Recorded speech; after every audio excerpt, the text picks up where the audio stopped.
Hello Iris, Jared and everyone. Can you hear me? Bonjour, Vincent.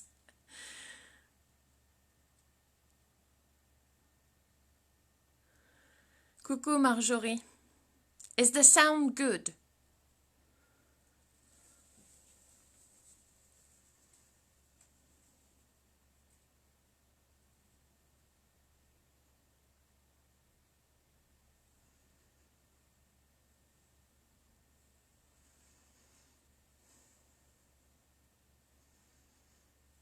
Hi Iris. Is the sound okay? Okay. Thank you, Natalie. Brilliant. Good. Oh, we'll wait a bit. We'll wait a bit, I think. Bonjour Marina. I will talk in French and English. Coucou Nathalie.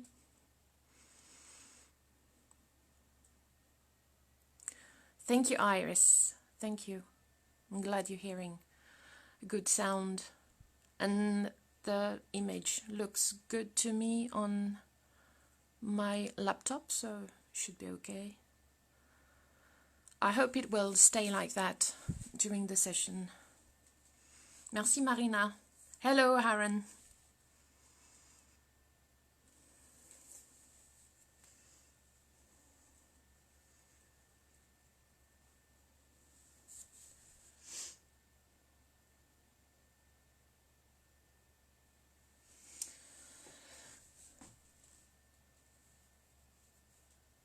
Okay, so it's 9 a.m. in the US Central Time, and it's 4 in the afternoon in France. So I will take the cell phone and say hello to everyone. Hello. So I'll start to make studio tour, if you like. Hello to everyone. I probably won't be able to say hello to everyone, but hello from Brittany, Monica, and Hester. Hello as well. I think I have a delay between your... Hey Cindy. Hi Fiona. So welcome to my studio. Here it is. I will make a better turn. We'll focus on little things you want to see. So it's a room. It's a guest room because before I had a studio outside in the village where I live, and I moved several years ago into this room, which is a guest room. It was a guest room previously, so now it's my studio. So here is just the tiny place where I work. So now there is too many screens, I think, but it's a very tiny space. And I move everything out when I'm finished with the work, or when I change from sculpture to painting and doing the sewing and everything. So well, it's a table, but it's a door actually. It's a very simple thing, as you can see. And then I have another one here for the computer. And here I have lots of stuff, the computer, the printer, bit of paper, things into this. I will open the doors if you want. I have lots of things inside. Hello everyone. I have some stock for glue and lots of things. I don't use them all. Just I buy stuff sometime and I try them, but they're not working. I work with a small amount of things, of material. So I have this computer here. Here is a piece It's not finished. I started it last year, and well, it's only the sculpting and the painting. She will have lots of clothing. And here is a tiny painting, oil painting sketch I made years ago as well.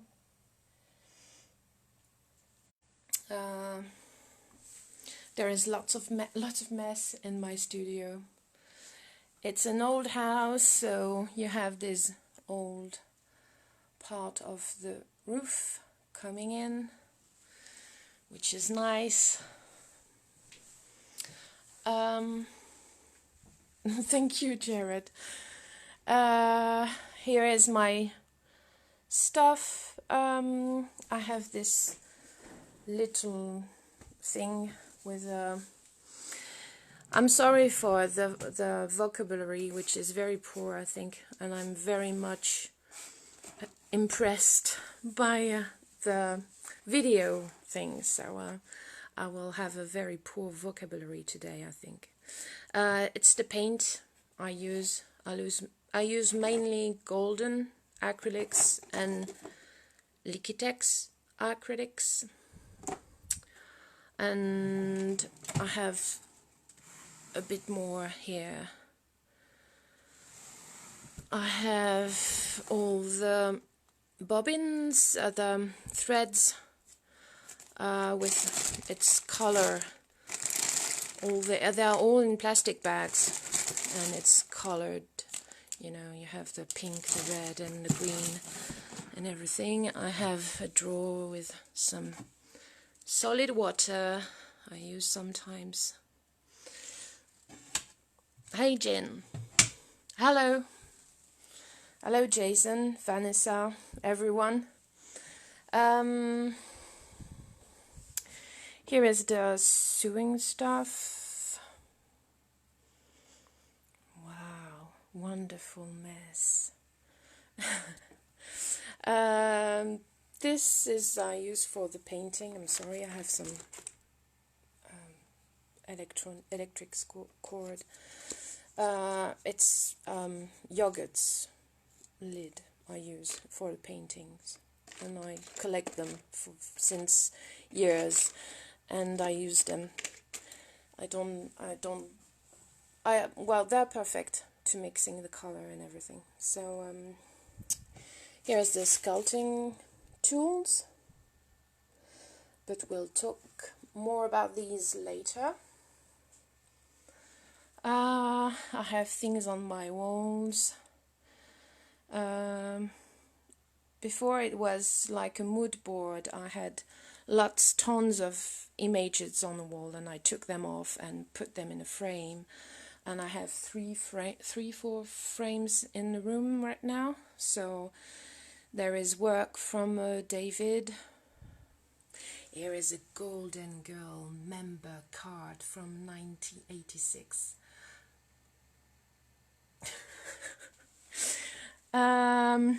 The brushes for the paint, and I have some glue.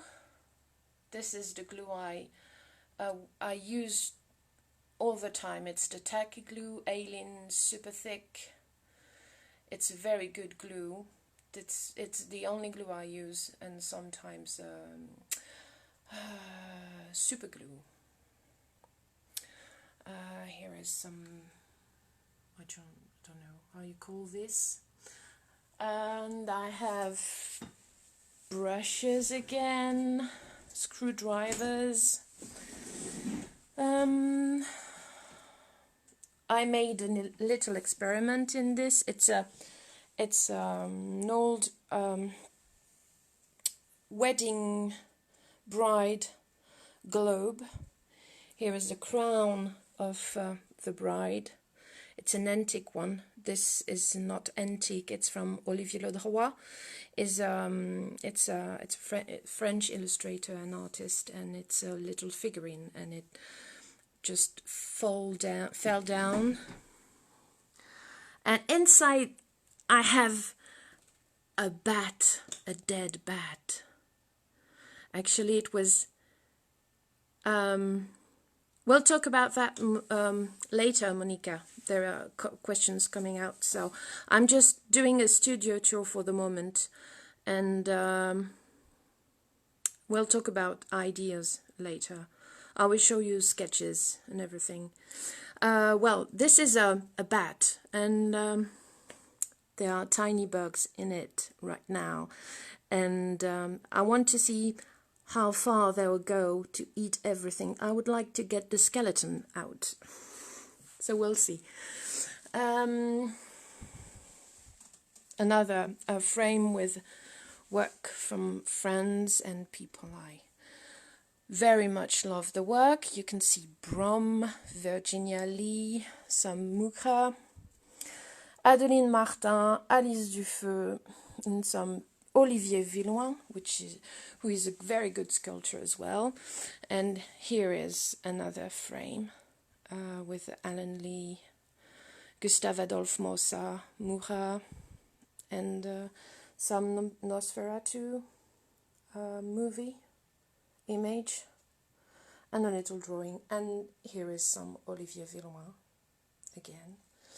Here is a cat tree, because some of you know I have a cat, and she's coming in the studio every day. Here is a frame, the sewing machine in front. Well, wonderful sewing machine. I have work from Maria Lee and Paul Bonner, and some Minou pictures. It's my previous cat. This is some CDs, music, plenty of things. Hello everyone. Hello Paula, Julio, Shell. This is Gem Doll from my childhood, with a music player, record player. On the top there is a very old harpy work made with a friend of mine who is an illustrator, French one, called, his name is Philippe Bouvray. It's a harpy, but I never finished it. Here is a butterfly. Here is a Brom Wonder. And here is a Shiflet brother. Shiflet brothers work. And David, a speaker. This is Adeline Martin. And this is a painting I started years ago, not finished. These are butterflies, nothing to do with the collection of Joe Duchel, which is amazing person, and amazing collection of insects he has. It's amazing. If you haven't been seeing his video, you should see it because it's wonderful. I'll go on. I have this drawer, this cupboard, don't know what you call it. It's a mess inside. I have plenty of things, epoxy clay, and sellotape and fabric and a lot of things inside it. I have a drill as well here. I use it all the time. I don't know if you can see it. Ooh, that's a red drill machine. I have a stock of polymer clay downstairs, and I keep them cool in a place cooler than this one. This one gets hot in the summer, so the polymer is better in a cooler room. I have books, down there. Plenty of books. I have more books downstairs in the living room.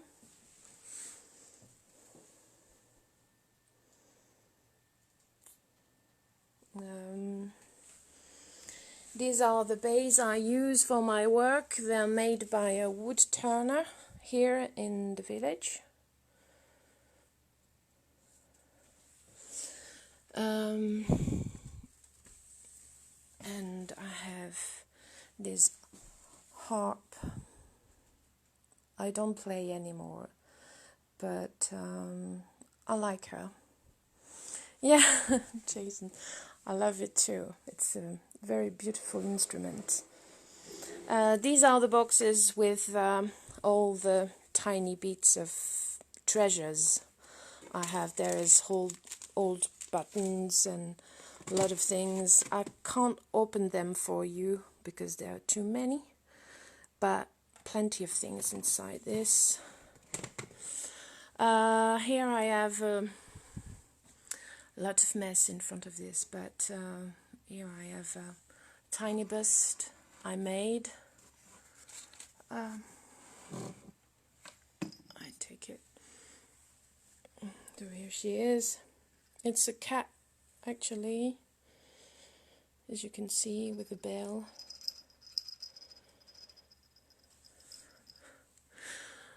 I'd love to hear me play as well, yeah, Jen, because I don't play the harp, I'm sorry. And this is it's not bake, it's a base for sculpting. I will talk about this material later. And this is a Brom design bust. It was a commission, but the commissioner didn't like it. So I think I have to paint it and to send it to Brom. So here we are for this room, I think. I will show you the last work, which is on the table right now, later. A lot of people ask me about the room, well, if I have a room with plenty of fabrics and stuff, so I will show you. We'll go into the corridor, into another room, and there you have boxes of fabric and everything I need. It's a storage room, and here I have some boxes and some card boxes for the shipping. So, well, that's all I have, and I have plenty of fabric inside those boxes and bits of things and fabric and haberdasheries and lots of things. Okay, so we'll go back to the studio.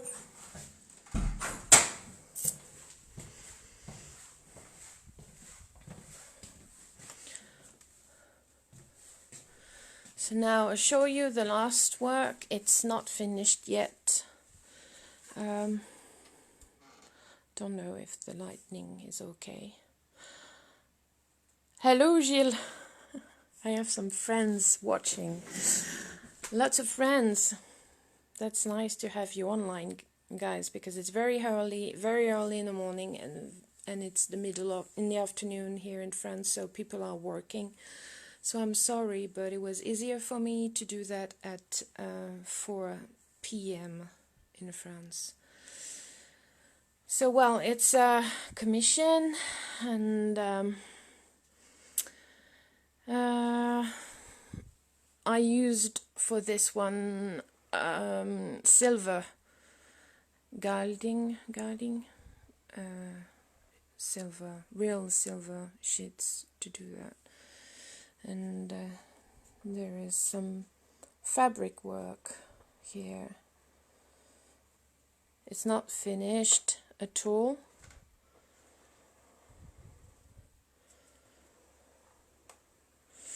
Well, it's nearly done.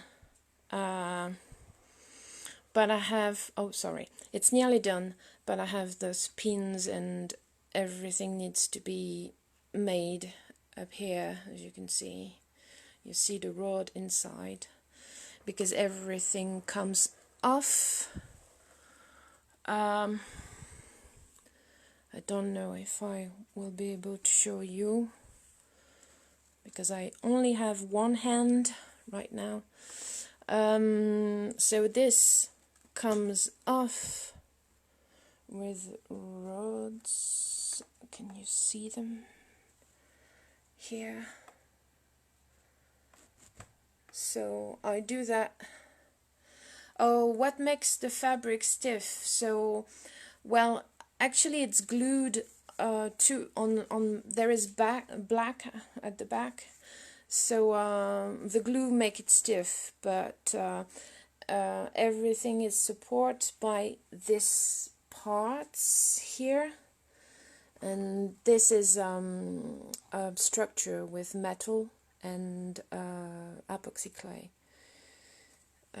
So that's the way everything holds together, because it's supported by this. So here it is, and this is the base, the wood base you saw earlier, made by the wood turner in Legacy.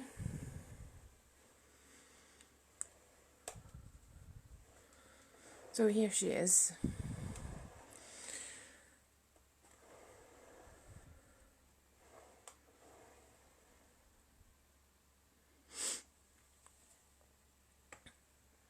Okay, so I think we'll work now. If you okay with this tiny studio tour, it's a very tiny studio, so didn't take much time. So I will, you will have to wait a bit, because I will put this smartphone on the thingy in the position. Sarah, what question is about what material do you use for your body? It basically it's polymer clay. I use polymer clay mainly. I use some epoxy clay sometimes, but it's polymer clay. I'll show you. You'll have to wait a bit, because I have to make room on the table to work. I'm sorry about the noises.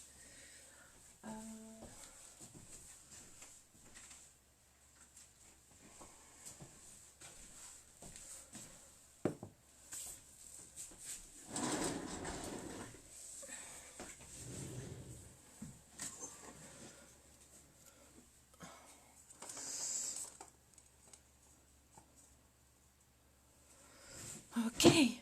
Oh, I won't fall, I think. I wanted to show you sketches, because a lot of people ask me about, and there was a question earlier about inspiration, and so for me the inspiration is can come from everything, from a fabric or anything, nature, a book, a movie, anything. So I have some sketches to show you, because I do some sketches. I don't follow them, not all the time.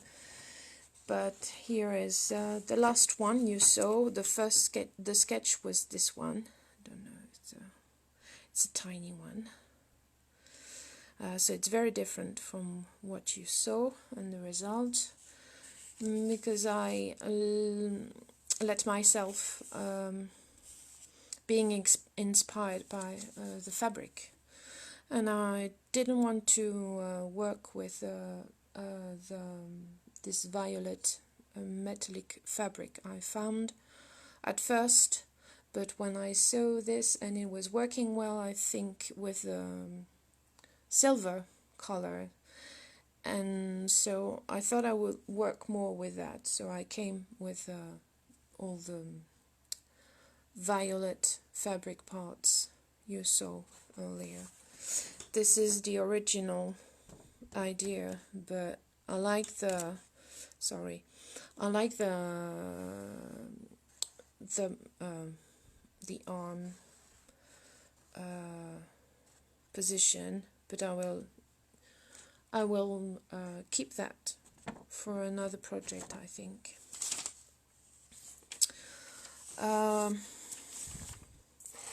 When I have the idea, I usually make another sketch on a transfer paper. I think you clear transfer paper, and I make my little armature, tiny sketch to see where all my cuts will be and all the parts coming out. I will show you the armature I'm working on right now, so you will understand how it works. So, well, that's basically how I work. I'm sorry for the English. This is another sketch I made for a piece of work you've seen lately, maybe. She has blue skin, and it's a commission, and the collector wanted to have Japanese India inspiration altogether, and I think have been more on the Indian side of the thing. So it's a goddess, and she lives in the sky. She moves planet, and she protects us.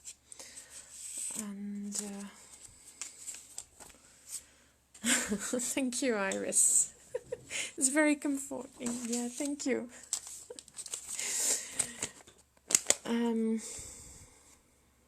I'm shaking all over. I'm very impressed by having you all in the studio today. This is a sketch I made for the Brom Yevabog piece.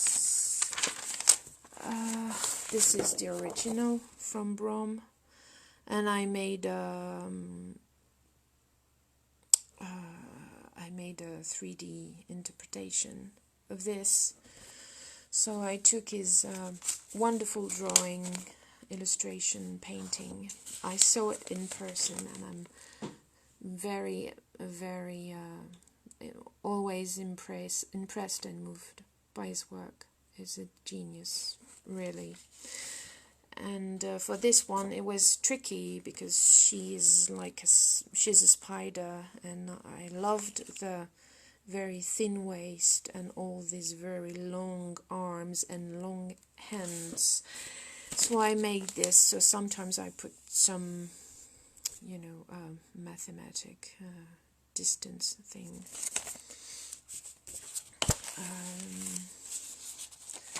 This is the farthest I can go for a sketch. I rarely do that, but it was about doing something with a resin sculpt, but it didn't make it. So here it is.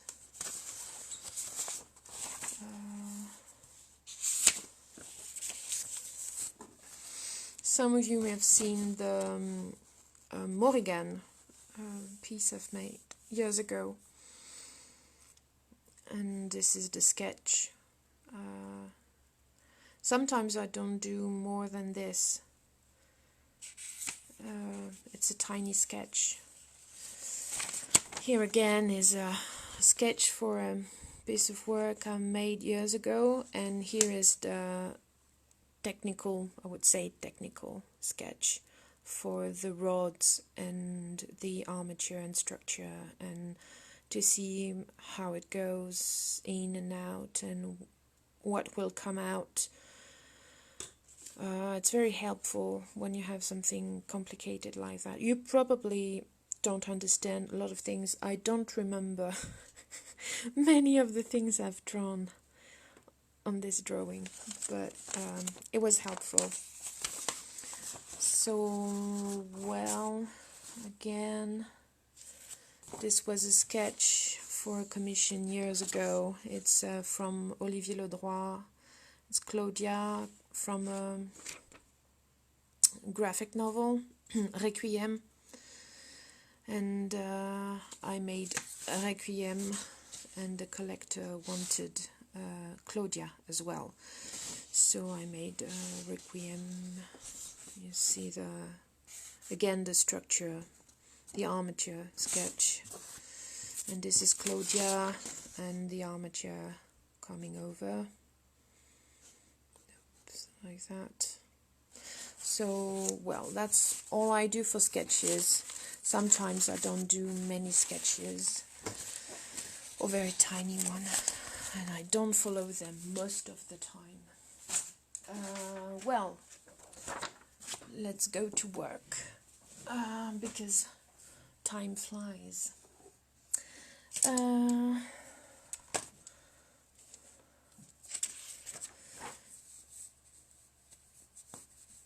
Thank you, Marina.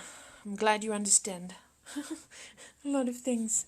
So today I will work on this one. It's I made a sketch colored one for you to see. Last summer I made a poppy theme sculpture. Maybe some of you saw it.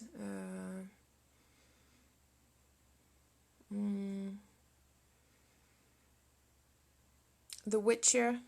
Sorry, Monica. No, I'm sorry, but I will check for it. Yeah. You should try Vincent. Yeah, armature sketch is very, very useful, especially when you have armature that comes apart, that should come apart, because all my work comes apart.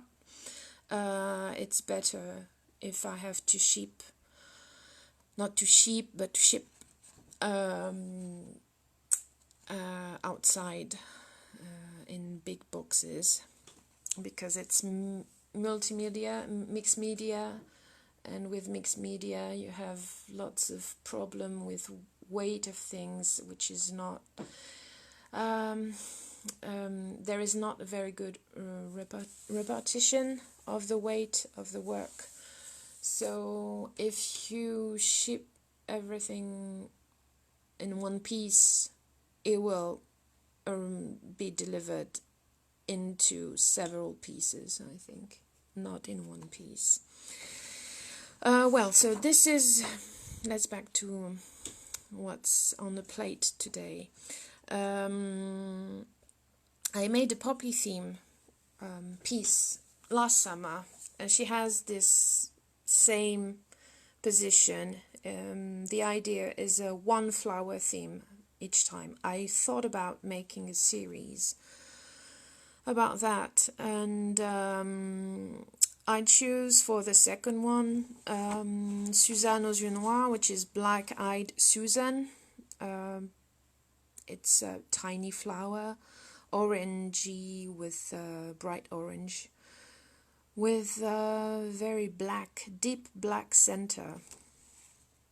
It's a very Norman flower. It's not very well. You can find them everywhere in the gardens. Sorry. So we'll sculpt the face today. I just taught at the beginning. I will take the smartphone and show you the armature and how I work from the armature to the final sculpt.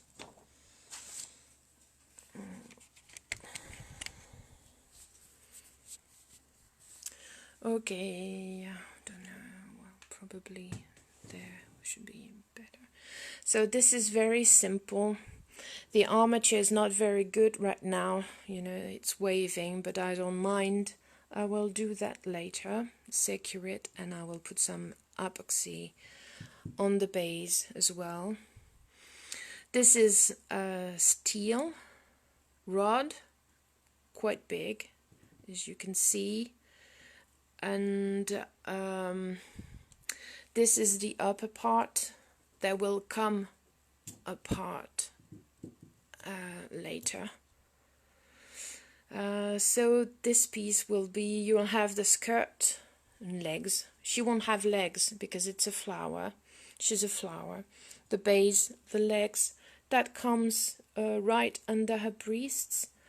And this part comes over with the hands, breasts, and the head will be attached to it afterwards, but I will work the head separately today. Where it is, yeah. I made the basic, the base of the head, and the head will come here. Yeah, you are. I work the same all the time, so, well, every piece is different, but it's basically the way I work.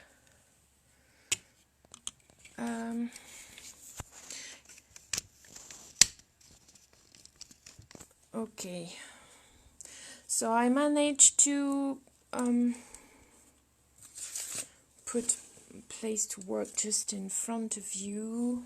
The idea was to work like if you were looking things just as I see them.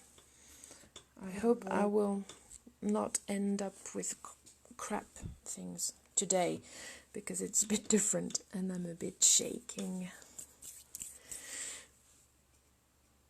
Oh, okay, so we'll talk about this white material, which is very hard, as you can see. Actually, it's this. This is a tiny bust I made for bust, but it's not baked yet. Under that you have the armature, the metal armature, a bit like this one we've seen. Very simple one.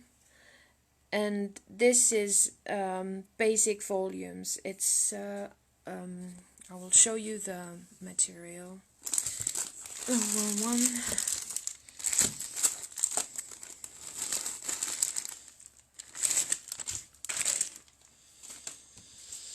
This is what I use for basic volumes over the armature.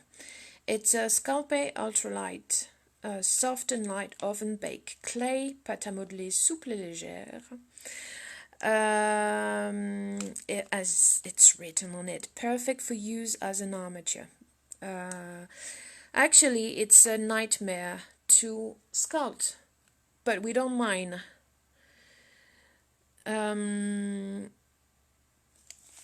It's very good for.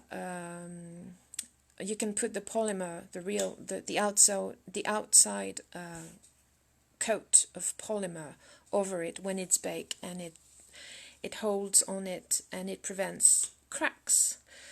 So it's very useful. I use this since many years now. Oh, there is the question from Marina. So you need to do the sculpture in several parts because of the firing process. Well, sometimes because well, it's more for shipping actually, and but I found it's more easy to make several parts because I have a very tiny oven, and so to do it in several parts, I can do very big works by using several parts in my work. Yes, the oven size is a problem. Yes, especially when you have long legs.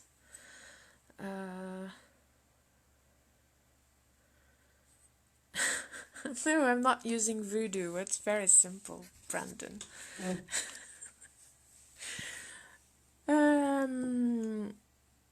So well, ultralight. Use it. It's very useful. You will avoid a lot of problems by using that over the armature if you work with polymer clay. Okay? I can't hear you.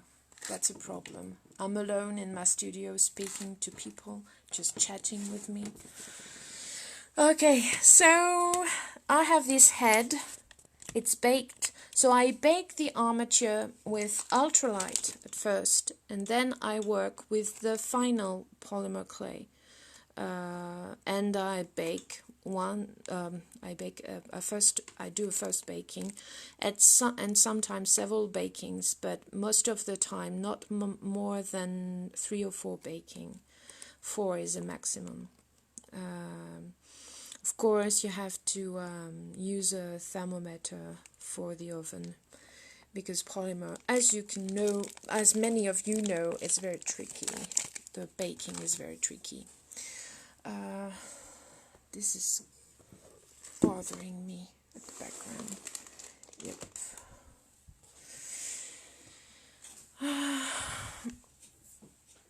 Well, the Sculpting Ultralight is basic armature. It's very good. You can do the basic volumes with that, and you can add tin foils over the metal wire armature, and then put the ultralight over the foil. Then it avoids you. It's cheaper to use that than to use a lot of polymer clay.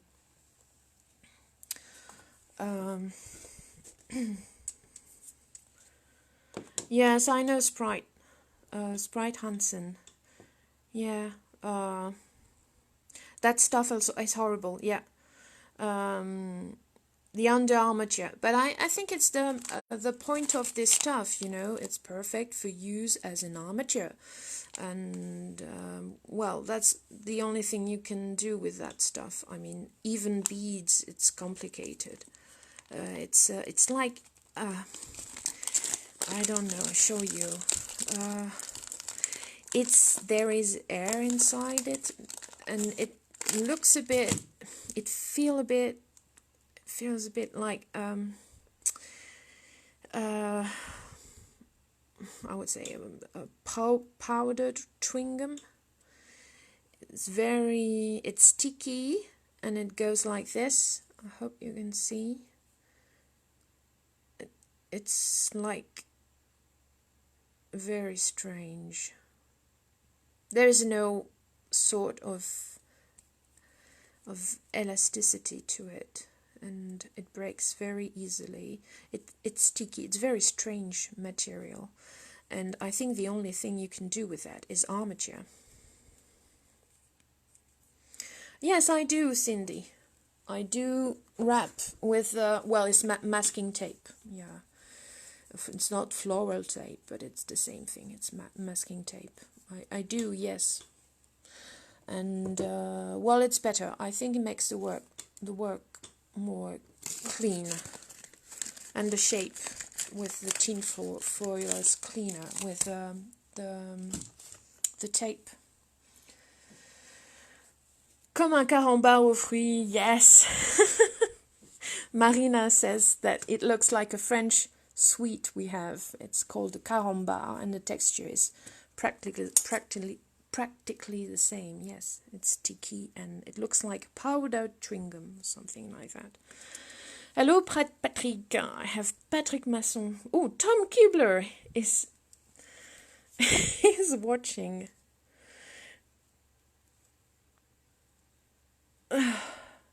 Oh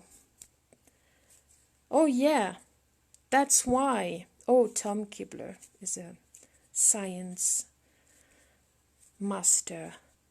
He says it's loaded with cabizil, microscopic glass beads that are very light. Really? Glass beads?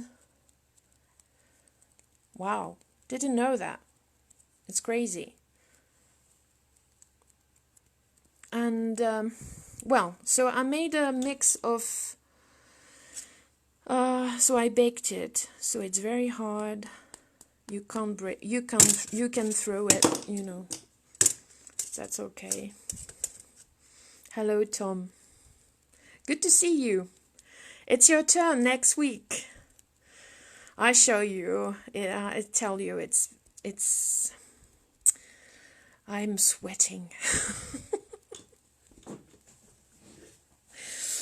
So this is a mix of Primo Sculpey, Primo clay. I mixed two colors. I use the accent Primo. Well, they change their name all the time, so this is a Primo accent in pearl. I like it because it's sticky, but a bit less than the other colors, I think, because of the mica, I don't know, the shiny little glittering things inside. It makes it less sticky. So it's I use that because I love the aspect, but mainly because it feels great with my fingers.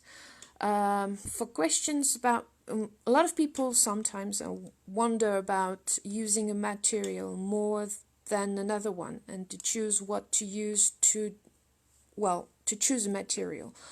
Honestly, the only thing you have to focus on is to find the material that feels great with your fingers, when you feel happy with, and your fingers know. This is Primo, regular Primo in translucent, but it's white. I don't know if they've changed the color. I have another one which is Primo translucent as well, but it's a bit yellow. Don't know if you see the difference. This one is more creamy color. We don't see the difference well, but it's definitely different. This one, when it's baked, it goes white, and this one goes creamy. So I don't like it a lot. So I mixed this one, Primo white, translucent white, with the Primo Accents Pearl, 50-50, but it can be 20-80. I don't mind, because I paint my stuff afterwards.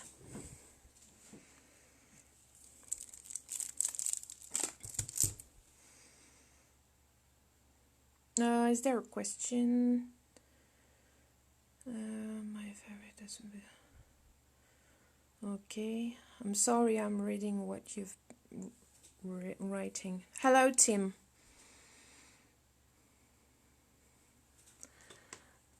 It's so good to have sculptor friends on the thread, and a lot of people I know from France as well. So, and people from the forum or from my page.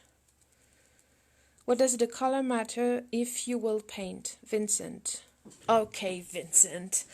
Actually, it doesn't matter. It's just because I like the texture of this this clay, and when they add this pearly thing inside, it's less sticky. And well, it doesn't matter, but sometimes it does. It depends on what the color of the final work will be. If you work with a very light skin color, I think the white is white or fleshy tones is good. But you can use anything you like. Actually, yeah, Primo clay is very good clay. It remains bendable a bit when it's baked. It's not brittle like the regular Sculpey thing. I've brought some tools. I mainly work with my hands and fingers, but the tools sometimes for I don't use them all. I mainly use Well, Cindy, I wanted to try, but I'm in France, and sometimes it's very difficult to have access to material from where I live. So I'm sorry, but I am mainly try to use the thing that it's easy to get in France. Thank you, Tina. Thank you so much. Well, here are some. Well, about material, I try to keep it simple. So it's Sculpey, epoxy clay, and that's all. And I don't try new stuff, and I'm happy with that. It works well for what I do, so I don't see why I would change. Well, if they change the formula, and it would be different, but it works well with that. So I don't spend time to try other things. It works, so it works. You should be okay like that. So these are all my tools, but I don't use them all. I'm taking those I use. I think this one, yeah, it's a flat one.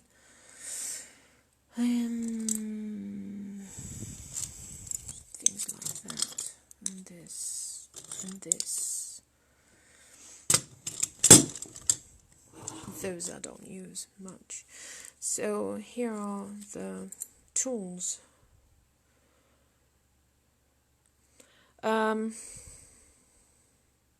Cindy asks, how does Super Sculpey stack up? What do you mean by stack up? I'm sorry. You'll have to explain things to me. Because it's... if you can tell me what you mean with stack up, Cindy, it will be good. I'm sorry. I'm French, you know. Yep. So this is dentistry tool. This rubber stuff you probably all know. This is the ball thing. I like that. It's a wood knife. It looks like a knife, but it's not. I like this one as well. I don't know. It's not very good. If I do that. Oh, they do that on YouTube. It works. I like that. And I like this one a lot. It's a very tiny one. It's not smooth. If you see here, there is a crease or something pointing out. And it's very interesting. Compare. Okay, Cindy, so let's get back. Oh, compared to, you mean Primo from, compared to Super Sculpey? I used Super Sculpey once, and I think when you bake it, it's very fragile, and Primo is much more resistant. And I have, once I had a piece of work falling down a pedestal in a show, and the piece just had a paint scratch, that's all, and nothing broke. And if you know my fingers on my sculpture, you can imagine it. It's very good to have a very resistant material. So, well, I would recommend Primo over Super Sculpey, because Super Sculpey to me is a bit, I'm sorry for everyone working with that, but I think it's a cheap material. Primo is very good, and you can mix it with other Sculpey if you want, so you'll have a bit of bendable and resistance.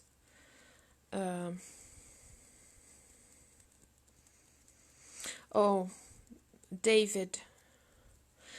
Well, the hardness, I think it's more hard than the Primo when you work, when it's a bit more elastic, I think, a bit, and it remains flexible on tiny parts when it's baked. So I think it's a very good thing. But you can use, for instance, Super Sculpey on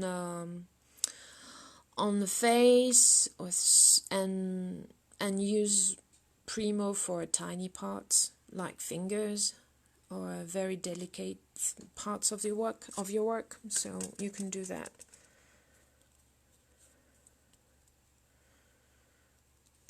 Well, you should try. Hello, Stefan. I'm so glad you're in. Yeah. Oh, I love that. He's a very nice guy. And Giorgio said last week that he was a wonderful sculptor, and he is. He is a very nice man and a brilliant sculptor. And Tim and Tom and the Shiflets. And I'm so happy we get to meet in person, because I don't know when I will be able to go back to the US in the future. So well, I'll try to how is Primo when adding fresh? It's okay, Sandra. Hello. Yeah, it's fine. It's, you can smooth it very well, and I like it. Sculpey Primo mix, I think it's a good thing. If you don't want to use Primo only, you can mix it. So I'm working while I'm talking, so I'm sorry, maybe I will do a terrible thing today. It will be rubbish, because I'm talking. I'm not very much concentrated on what I'm doing. So I don't explain you what I'm doing, because you see. I hope it's a bit blurry. I should be closer, but it's not working. Nope. Yeah, okay.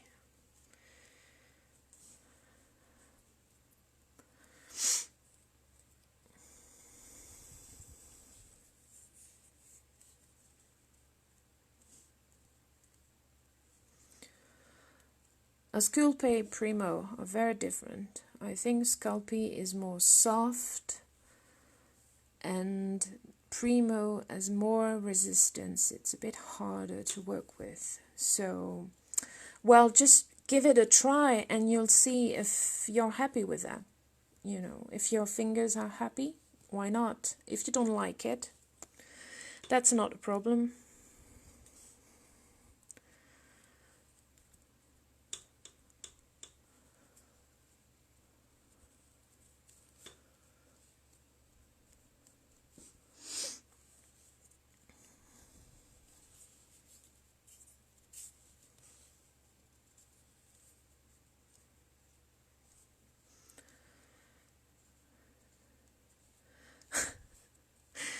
No, I won't send you my rubbish. Because if it's not baked, I can destroy it and retry it. Yeah. Ah, right. Okay, so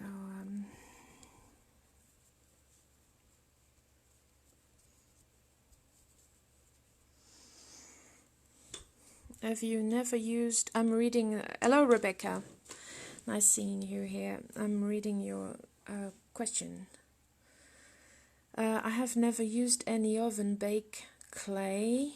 I only ever use the air drying stuff. I take it that oven baked clay must be better for smaller pieces. Yes, of course. Considering the size of your work, Rebecca, the air drying clay is a much better option. And smaller work, because Sculpey is very expensive after all, and it's very heavy as well. Yes, I do, David. I do one-offs, I'm sorry. It's all original. It's a choice.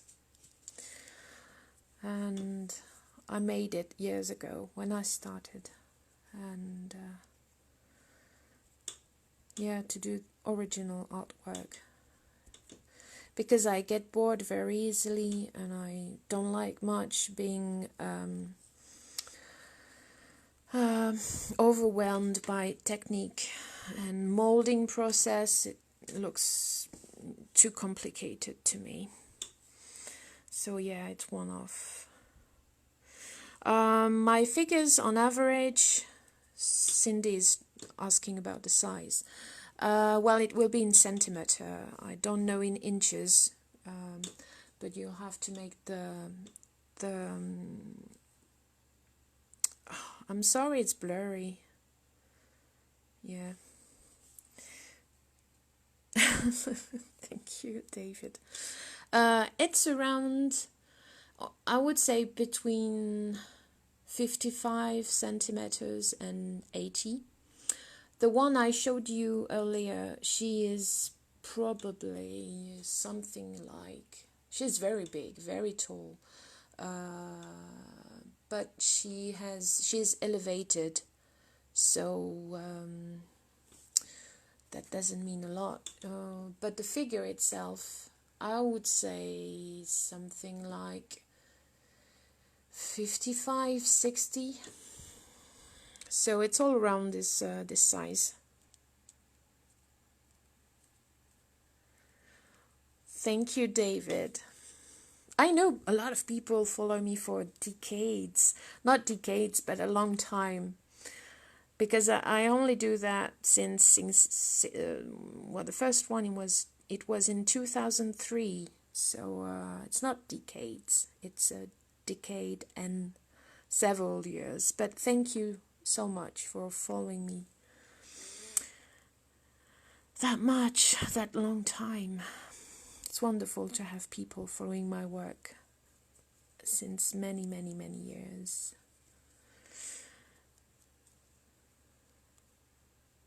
21, 24 inches.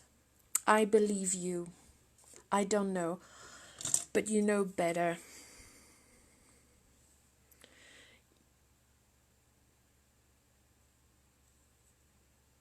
Yeah. Natalie since 2007. Yeah, Tim asked, yeah, that's true. He asked earlier, when did I start? And I start in 2003. I made a first, it was doll actually, in 2003. I used to work in video game industry. I was working on car racing games.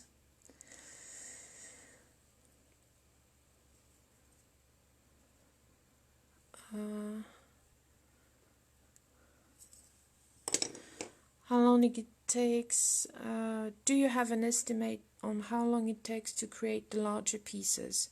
It depends. It takes the time it takes.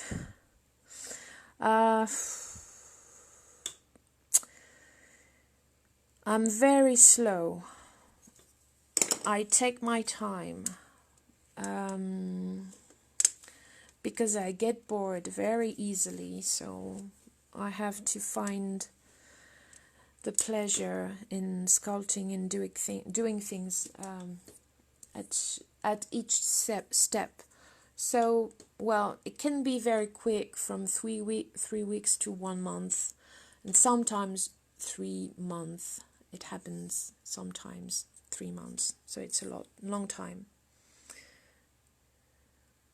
Gilles is asking, do you use your kitchen oven to bake the clay like the one for my apple pie? Yes, I do. Well, it's not the same. It's the same kind of oven, but I have a special one dedicated to polymer clay, because you mustn't, cook the apple pie after baking a polymer clay. You have to clean up all your oven, or the best is to have an oven dedicated to the polymer clay. If you do a lot of polymer, I would recommend to have a dedicated oven.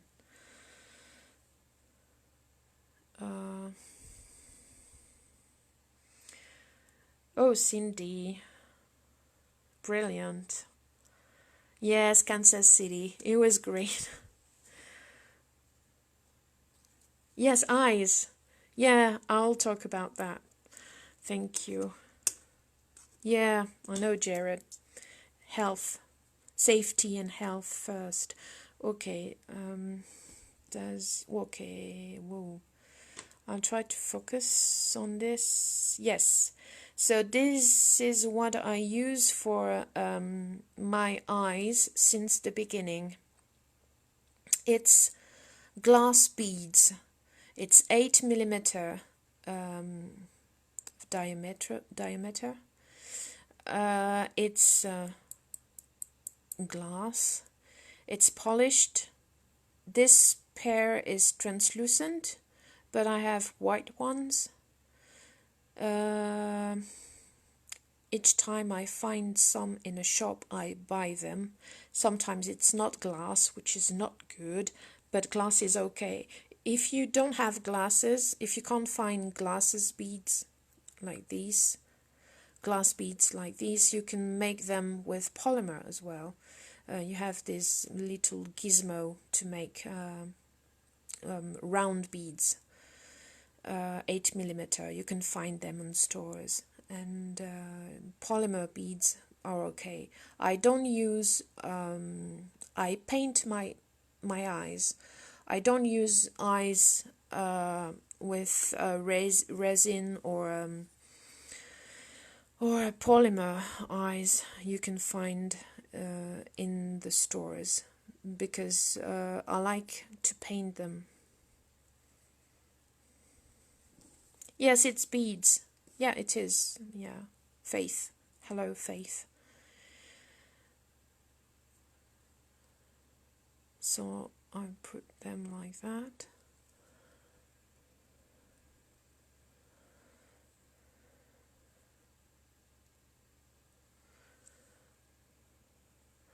Well, yes, I think, yeah, gemstones can crack. Yeah. Glass beads is okay because polymer, it's not very high in temperature, so glass is okay. And I like them. It's a good size. I'm sorry it's blurry, but I'm moving, and maybe if I put some white sheets behind, maybe I'll try that. No, isn't working. Hello. Yeah. Okay. Okay. So.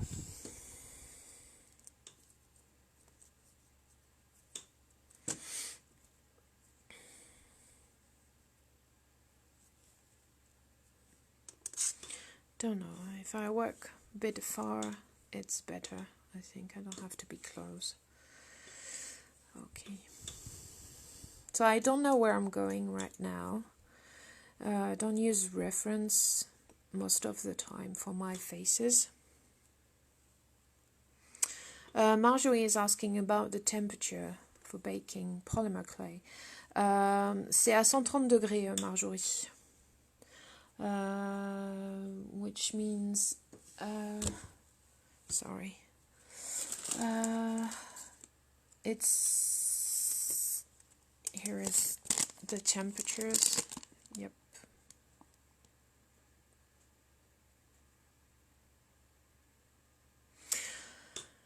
So if you can read, and you have to calculate with the thickness of your work the time you will put it in the oven.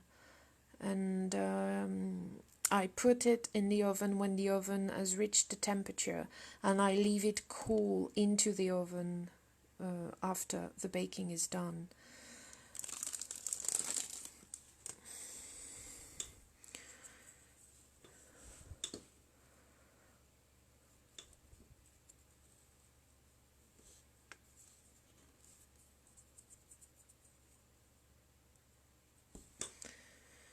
Yes, hematite, Martine. Hematite beads. Yeah, I think it bakes well, but to paint it, it's very. I like those because they are polished, and so the painting holds on it. And the gemstones, you can't paint them. There is no use using, it's not, well, I'm making mistakes right now. I'm talking to you. I should take the same amount of clay.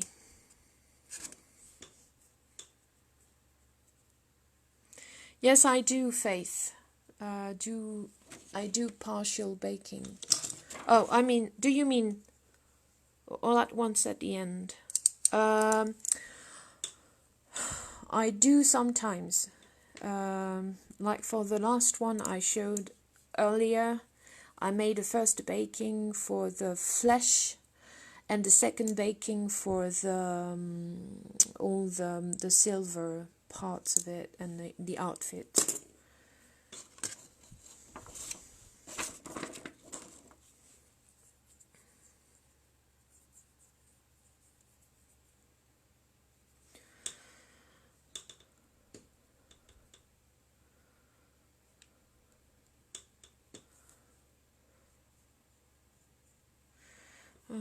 Do you know, Julia? Hello, Julia. Do you know what you are aiming for when you do a piece, or do you let it develop? No, I don't. I don't let it develop. I have a very clear idea of what I want to do. I leave some room for the fabric and the clothing and the expression and the modeling, but the idea is clear at the start, because if I don't do that, I will be blocked at some point because of my amateur choices, and so I have to think ahead and make sure that everything is in order before I start to work. Because we don't want to get stuck, don't we? Do we? This is complicated in English.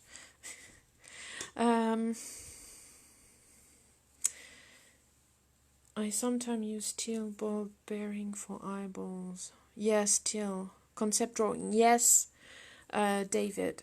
I've shown some sketches at the beginning of the video, so maybe you can podcast the afterwards the beginning of the video to see.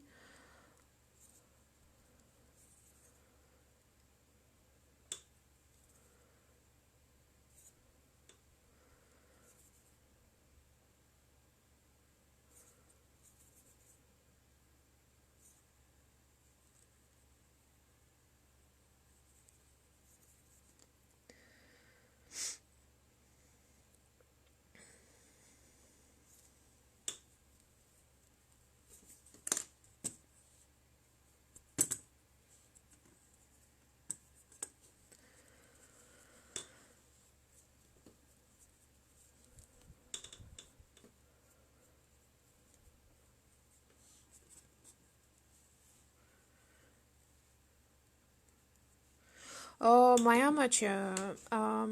It depends. Usually it's an afternoon. If I have a drawing, if I know where I'm going, it takes the afternoon.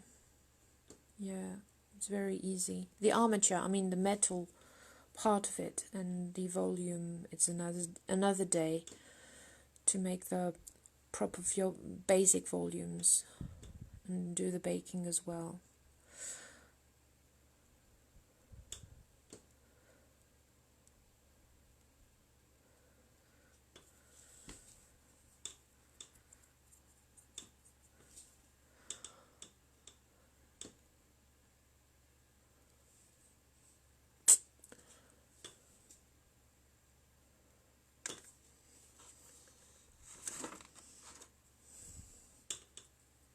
I'm not focused on what I do as I should.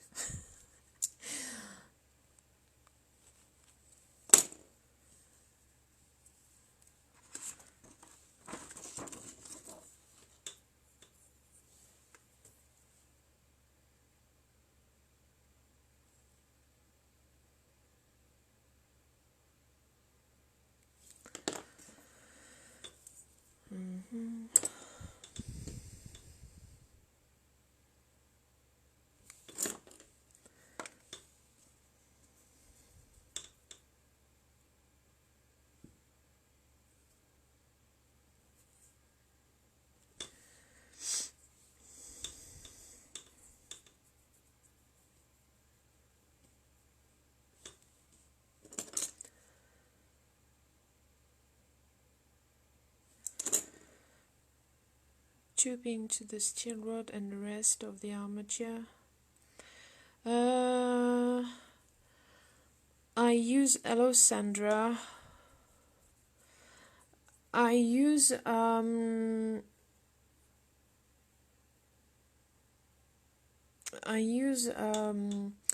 metal wire and sometimes some masking tape to hold things while I use metal around.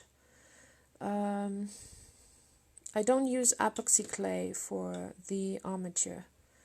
I use epoxy clay for the later in the process to fix things more than the armature process.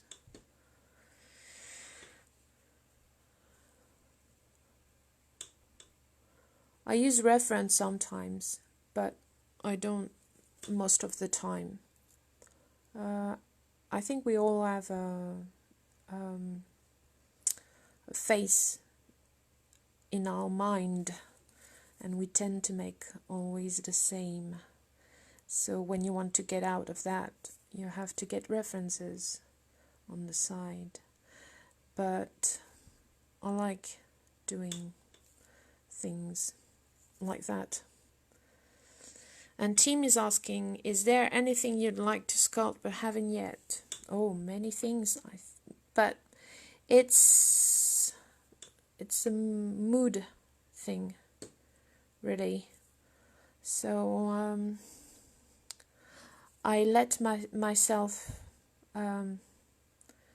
having ideas as they come, and that's what I like in the original thing. I'm not thinking about making something that will please anybody. It doesn't work. So I make what I think is what I like at the moment. So well, there are plenty of things I would love to make, but I'm not sure I will make them.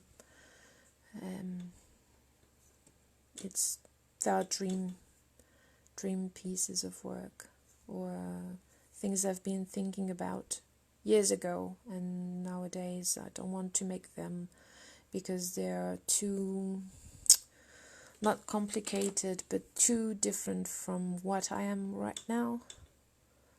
Don't know if it makes sense.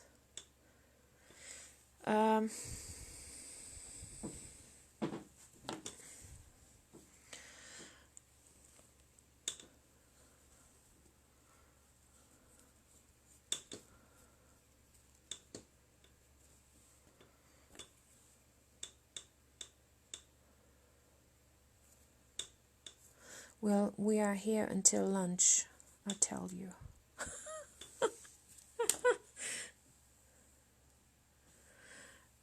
Paula, yes, I think there will be. It will be available at on the forum, the Shiflets Brothers forum, and on YouTube. They are putting all the videos on YouTube right now.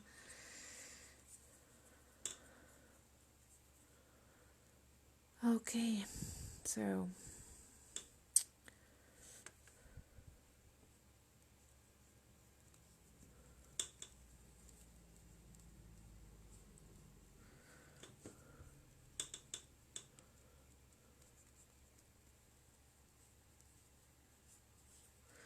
Yes, the rubber brush is good because it looks a bit like a finger. On these parts, it's quite difficult to smooth sometimes. So the rubber thing is is interesting for that. I like that. I don't know if it's good for painting, but I think a lot of sculpture took it from the painters.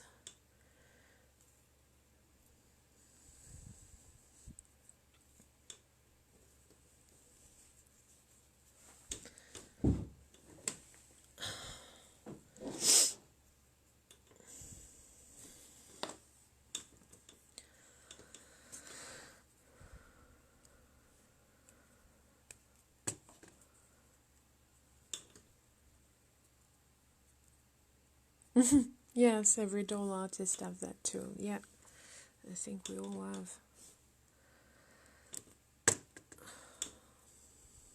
Okay. Ah, the cat is eating. I think she will come. I hope she won't be a pain because she wants to play. But I've been playing with her earlier, so she will be fine.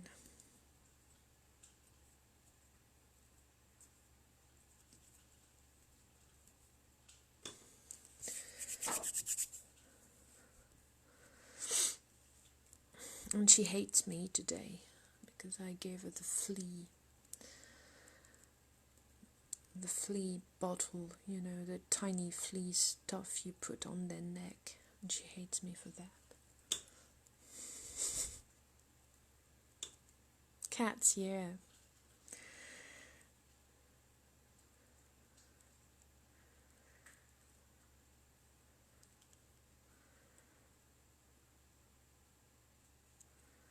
Oh, she will come. She's not here right now. She's eating. I can hear it. She's outside at the door eating. And she will come at the door of the studio. She's an indoor cat. I'm sorry, I'm talking about the cat, but it's part of the life.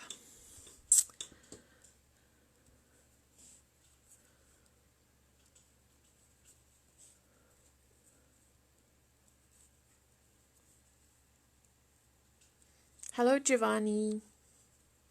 Italians. There are a lot of people sculpting in Italia. In Italy. Italy, not Italia. Sorry. I'm inventing words.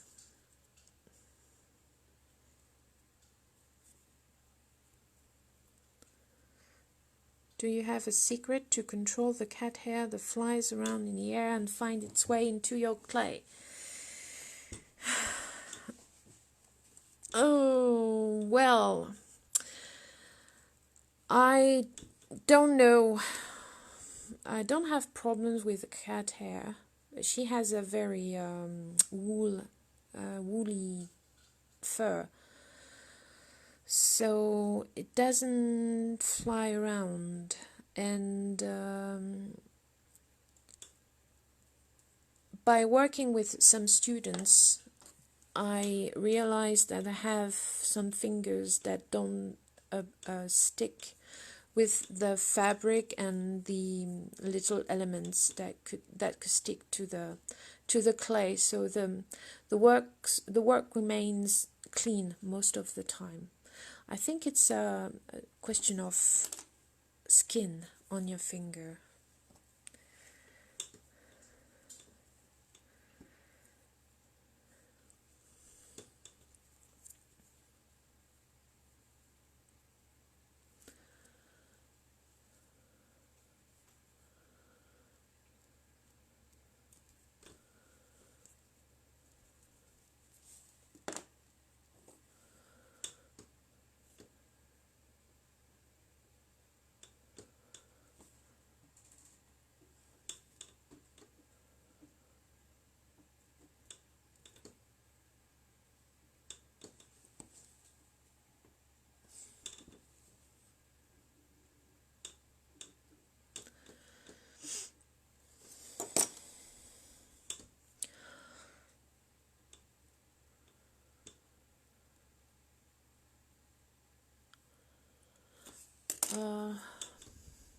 I'm sorry I'm not talking, but I try to concentrate. You can ask questions, but I'm not talking alone.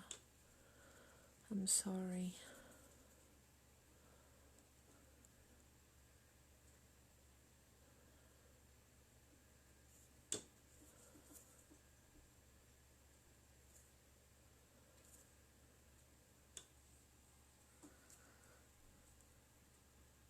Cat hair, yeah, in your work. Sometimes there is blood on your sculpts. Cat hair, blood.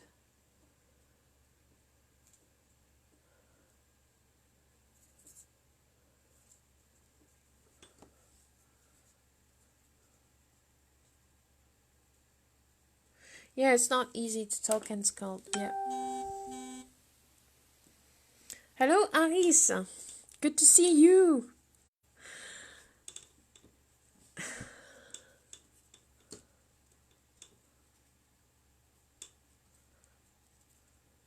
Hello, Erika.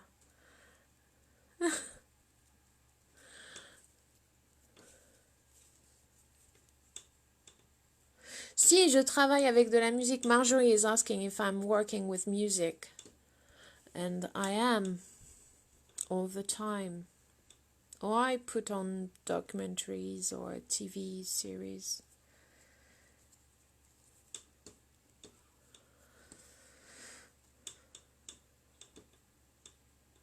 Is your rubber blush completely dry or do you use a bit of solvent? Oh, I never use solvent with polymer clay. Never ever have. I know a lot of people do that, but I don't, so I keep it simple.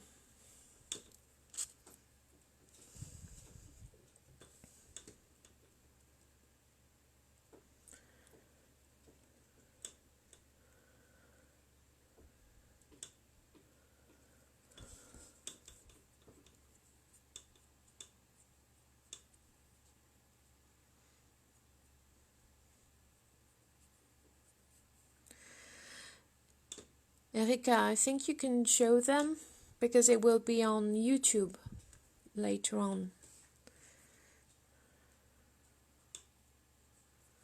Yes, thank you, Jared. Yeah, the Aris color contest video is wonderful.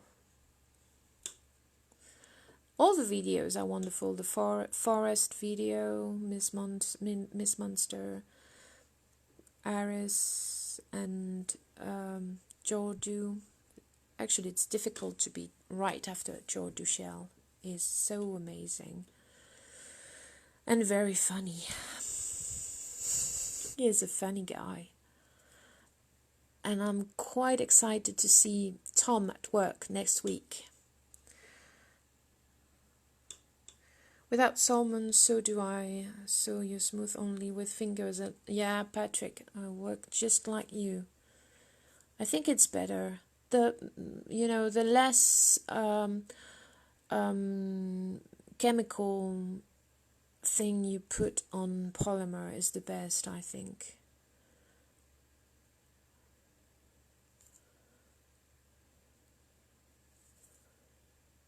If you can do without solvent, what you should do without solvent.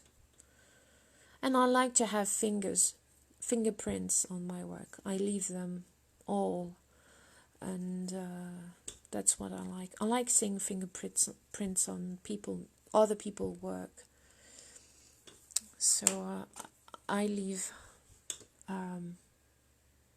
mine on my work.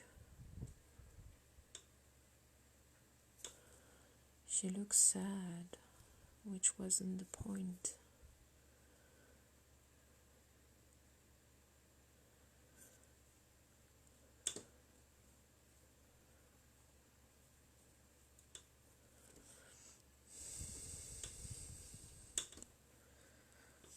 Is there a part of the day that you prefer to do sculpting, like in the morning or in the afternoon? The afternoon in France, yeah, I like that more than the rest. In the morning I'm just doing other things like reading and sleeping. I need a lot of sleep, so I use the morning for relaxing stuff. I'm sorry, I'm working a bit too high.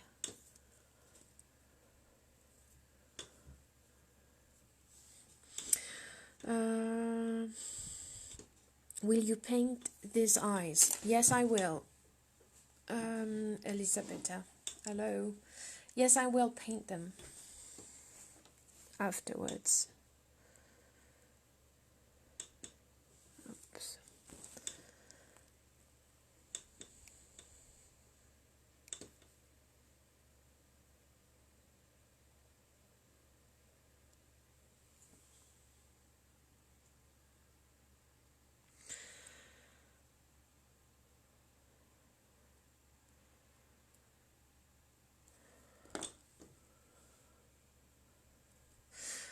The Primo pearl, it does these marble effects inside the clay when you add little bits of clay.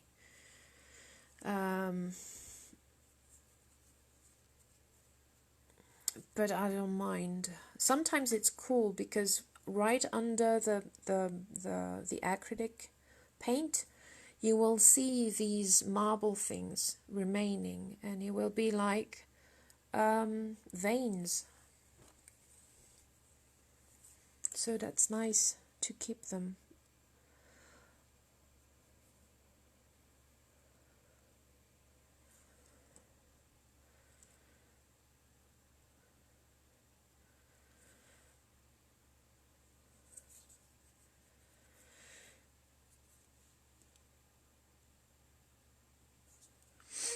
Yes, it studies. Natalie French. A viewer is asking about my studies. I've been studying how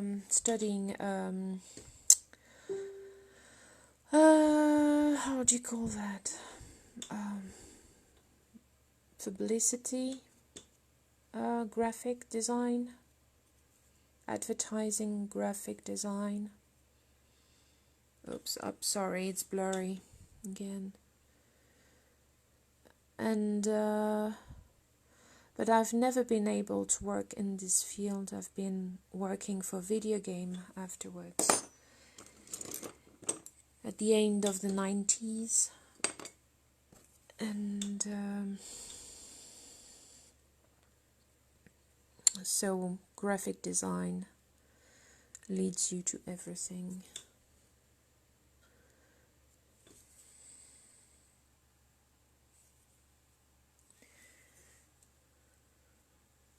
Yes, I know, Giovanni. A lot of people told me earlier I have a very strange way to sculpt.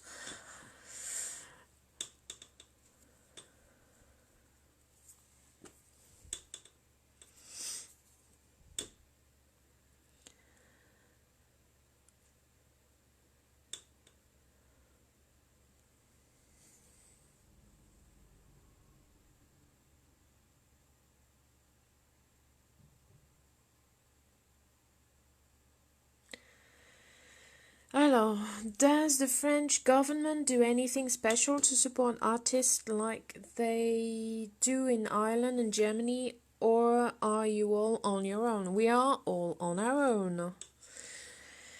Russ. Yeah, we are all on our own. And, well, there are helps, and I'm sorry, it's so blurry. Okay.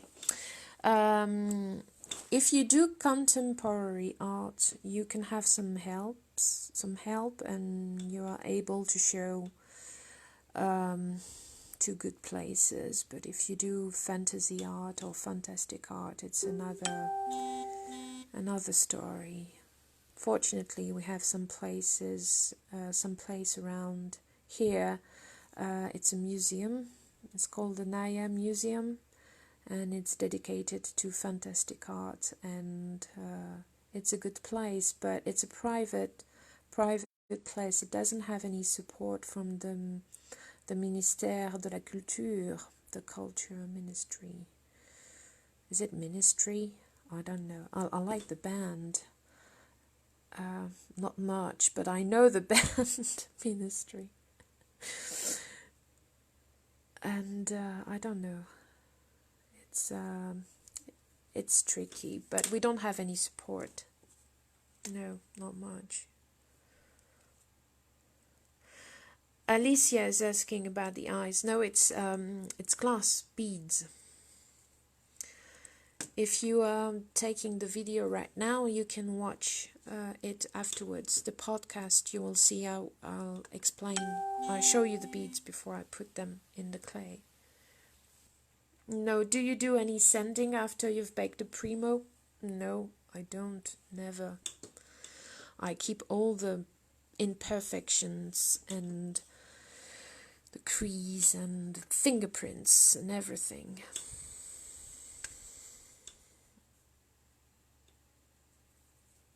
No, I don't. Yeah, I know a lot of people do sandings on polymer, but I don't. I don't see the point of it. If you do a very smooth work, if you're looking for a very smooth effect, I think it's a good thing to do, but it's not what I'm looking for. I like character, so leaving all the details and all the tiny things that goes into the clay while you work adds to the character, I think.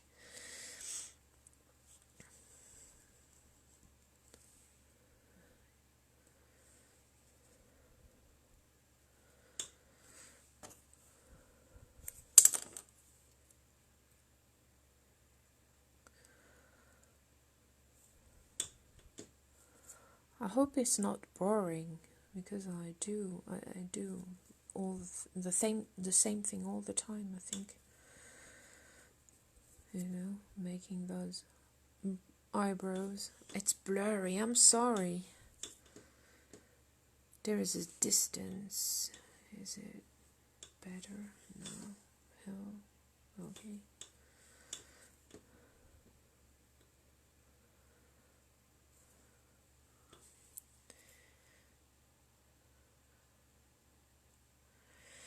Anne is joining us. It's a mix of Primo, Sculpting, Primo, in pearl and translucent white, 50-50, polymer clay.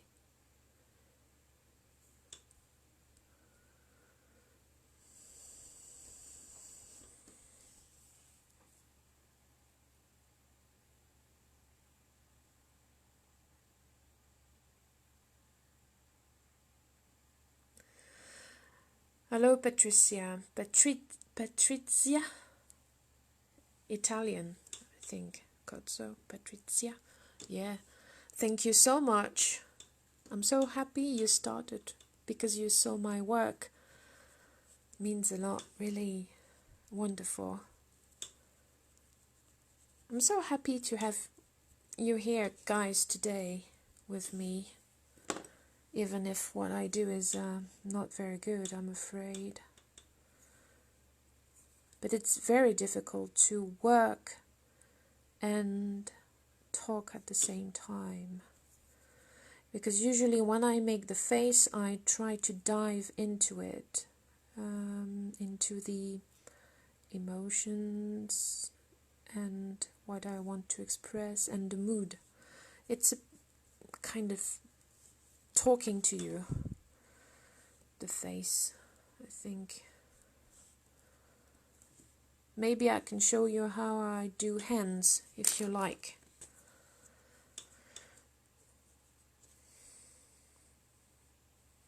I don't know anything about supporting artists from the government. Yeah. I don't know about Germany supporting the artists. I know there are some helps, well, in Belgium and I think in Netherlands, but here we are on our own.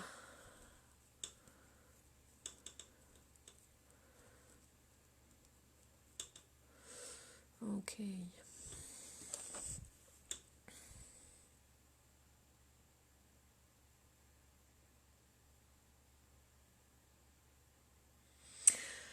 A clay band.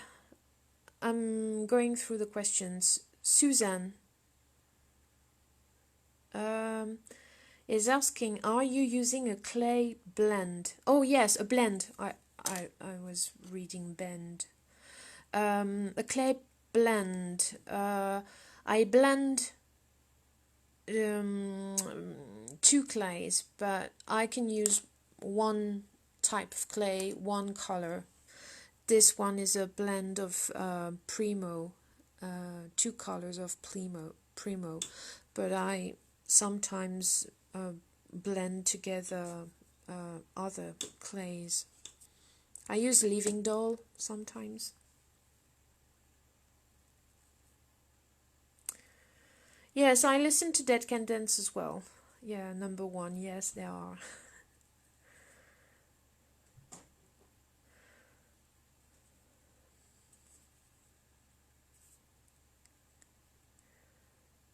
When we can see what you've done very well, no worries. Thank you. I'm reading your. Hello, Mariana. Hands. Yeah. 2 hands. I think that you. Yes, I finished, Marina. Yes, I finished by sculpting the nose, which is uncommon, I think. Well, a lot of people told me that it wasn't common to do that, to finish by the nose. Yes, I paint the eyes with acrylic. Yes, I will do a bit more of the face before the hands. Yes. You have a very interesting. I'm reading your comments. Hairbrush. No, I don't. I don't use hairbrush. I use brushes. Can I just say, I could listen to your voice all day. There are some ways to. Thank you, Rebecca. Some ways to get. Yes, Iris is from Netherlands. She knows more, much more than us. Yes, I know, it should be the same. It could be the same where if you're a contemporary artist, everything is okay. But if you are a fantasy artist, it's very sad, but you're on your own. Giovanni is asking about references. No, I don't. I have sometimes when I want to get away from my usual face shapes and structure, but most of the time is complete. It's a complete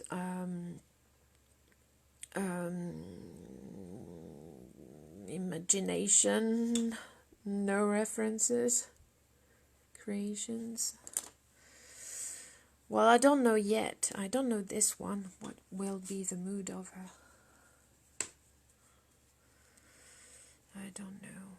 Will she be nice or not?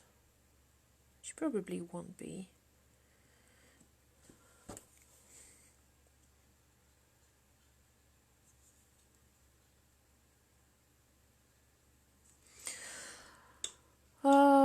Inspiration. Well, hello, Natalie.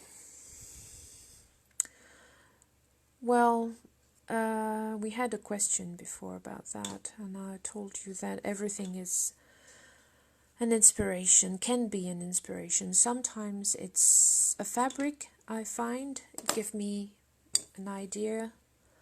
Sometimes it's part of the story, detail.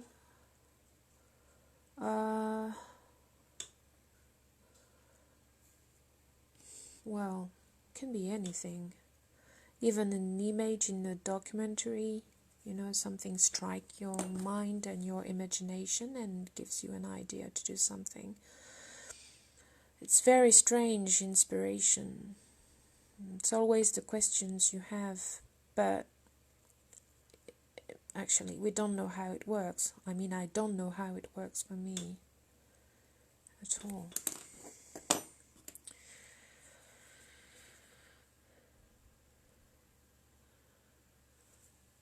Hello, Sergio. I will go through the comments again after the video to be sure that I don't miss any question, and I will go through the comments and see what people did say about this.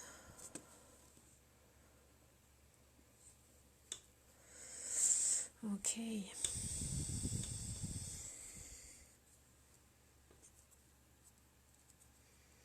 Marjorie, male hools. What is hool? Hools. I know howls, but hools. Tell me what it is.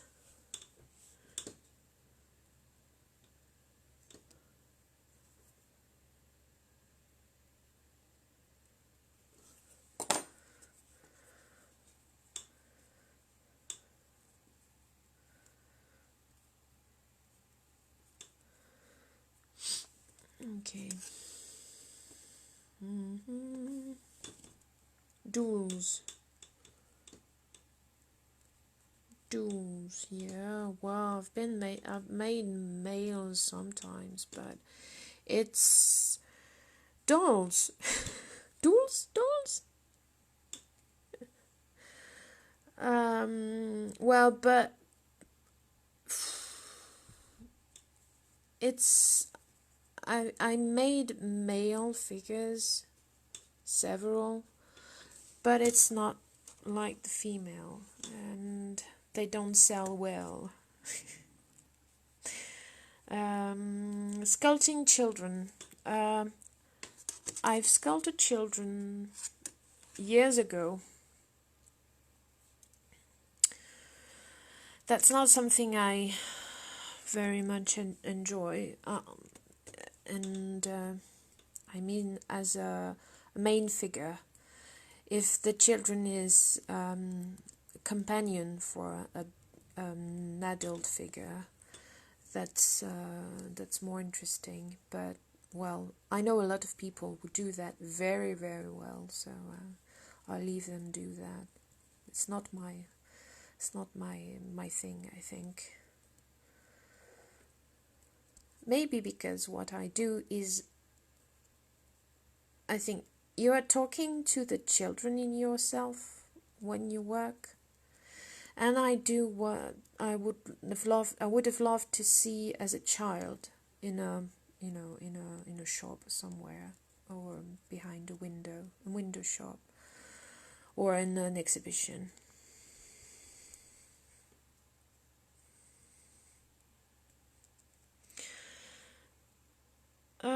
Sergio is asking about. I've been sculpting since a long time, but I didn't like the traditional clay because it works with water, and I don't like the muddy feel of it. So I discovered polymer clay in 2003, and I made first doll with polymer clay, and I never stopped because I like that. It's my fingers are happy with polymer clay. So in 2003 I started sculpting, and my favorite color palette, oh, I love all the colors as long as they work together. So I don't have any favorite. A palette should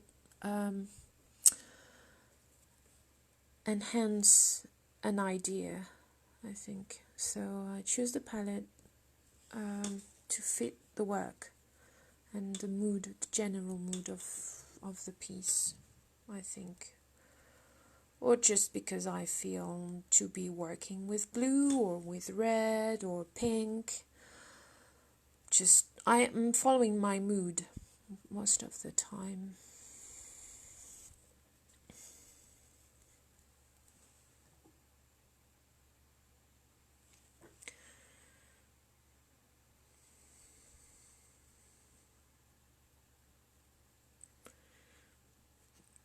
Oh, like Iris, yes, she says that she had to go abroad to make a living. Yeah, I do agree with that. I had to too as well.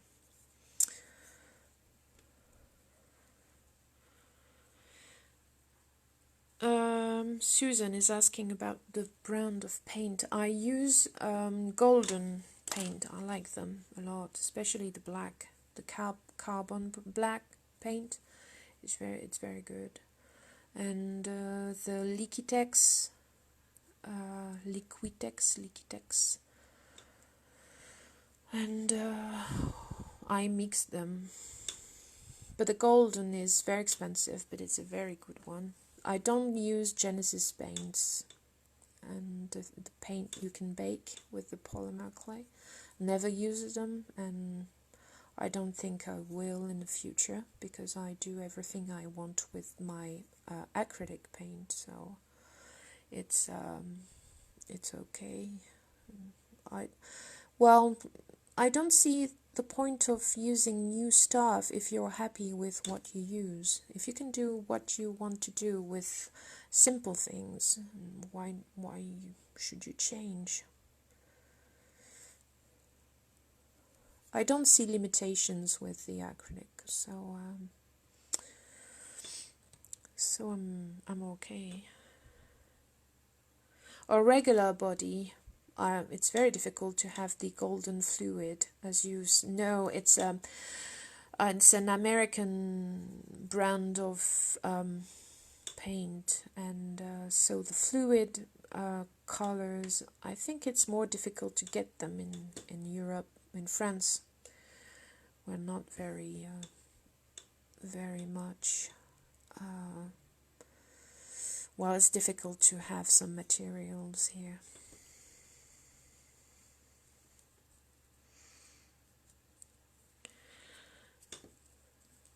À bientôt, Erika. Tu pourras regarder ça un peu plus tard. Hein. Tu fais des bisous à Darius pour moi.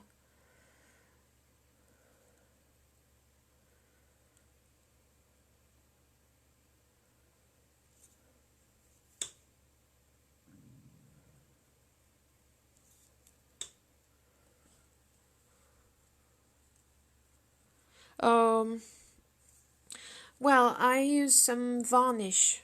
Susan is asking about the finished to keep the finished paint from having shine.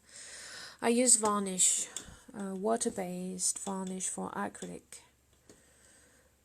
So I have matte and gloss varnish, and I mix them sometimes to have a variety of shines or matte effects or satin.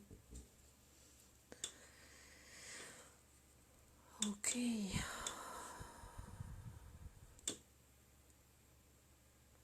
I don't know where I'm going on this one. The only thing I know is that I want an open mouth and some teeth with a gap. So we'll see.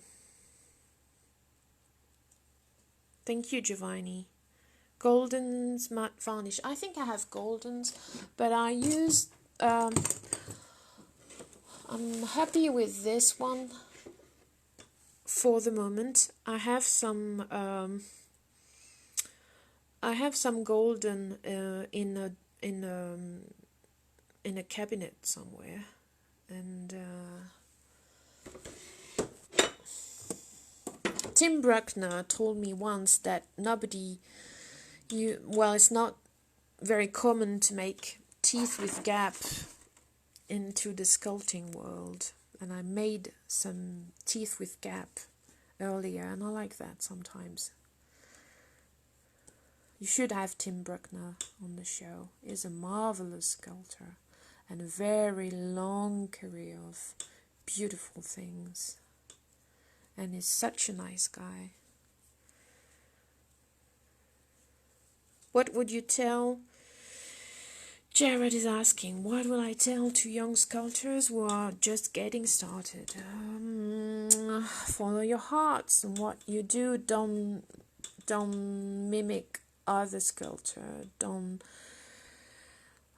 You can be inspired, but inspiration is a tricky thing. Sometimes you get too inspired by someone, and don't copy, don't get too inspired. Find your own voice. I know it's a long work, it's a very hard work. It's not the easiest way to do it, but if you want to remain in this business, you have to find your own voice. If you want to bring something to people that people will follow for years, you have to find your own voices. I see gappy teeth a lot in the BGDs. Yes, Faith, yeah. In BGDs, yeah. So it could hear a bit. I didn't know about that. Probably. Yes, you're right. Is your process to sculpt the head first, bake it, and then place it? Shell Simpson is asking. Is your process to sculpt the head first, bake it, and then place it onto the armature, and continue on with the body and then the clothes? Yes, that's it. I won't bake the face because she will be the face will be part of the upper torso afterwards. So I will make the torso and the arms, and I will put the face over and make the connection, the neck, to make the connection. What have you find? Rommel Pink is asking, what have you find difficult while working with polymer clay? Well, I don't think I have found very difficult things. Things are challenging things, but difficult? No, because I've chosen to work with polymer clay because I like polymer clay. My fingers are happy with polymer clay. So, well, because my fingers are happy, it's not difficult. I don't know if you see what I mean, but I think you find things difficult when you work with things that you don't really like or you don't really feel comfortable with. Makes sense to me. So I have a eyelid which is a bit bigger than the other one. Probably won't be able to show you all the work because there is a lot of, maybe 3-4 hours of work to the finished head face. I will make the mouth at least.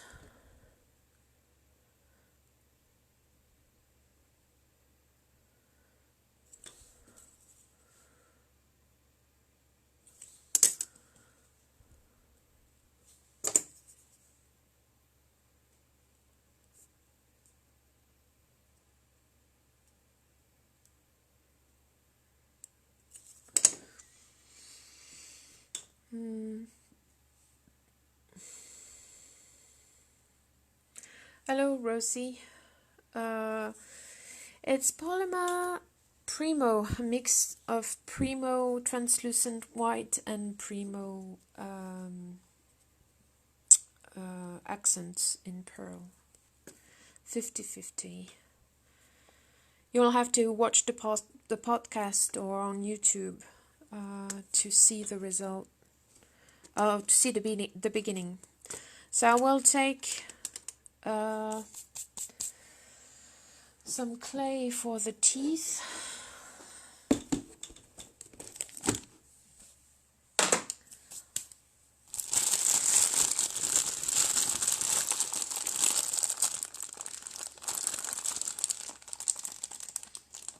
do you find your hands get very dry? Oh, Faith. Well, I use hand cream all the time. Not while I work, but at night or every day. You try to put your hands with a cooked cream. So this is what I use for the teeth. Can be anything along. It must be white. It's a very old clay I have. It's a Pupen Fimo in white. So that's what I use because it's what I have in store. But you can use Sculpey, regular Sculpey in white, or a Fimo or anything. It's such a tiny amount of clay that it doesn't matter what you're using.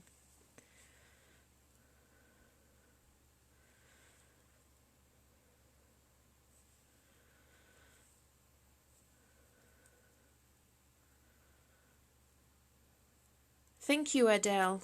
Thank you so much. Thank you, Iris, as well. Yes, being happy with your fingers. Fingers feel happy with the work. It's always good. Anne, je peux te répondre. C'est de la Prémo sculptée.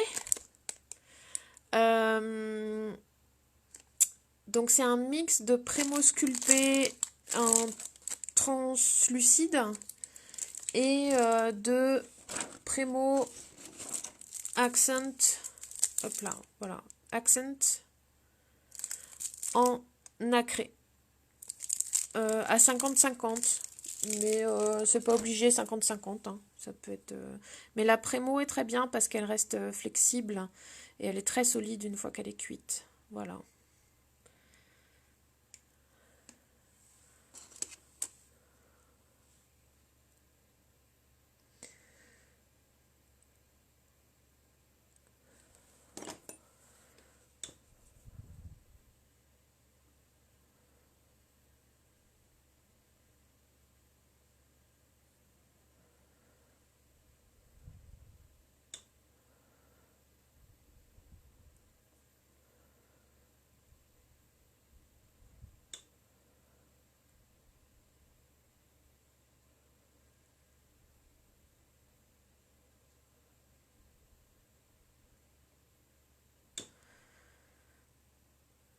No, it doesn't crack.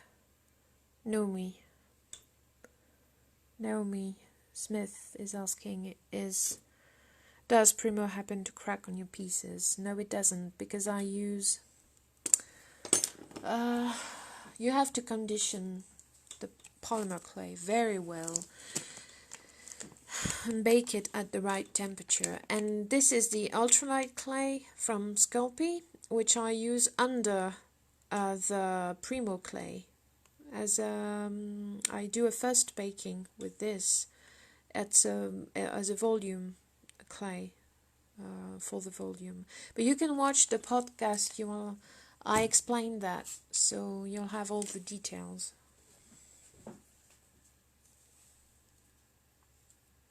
Yeah, Faith. Yeah, yes. It's the flexibility and strength of Primo is very good. Exceptional, I would say.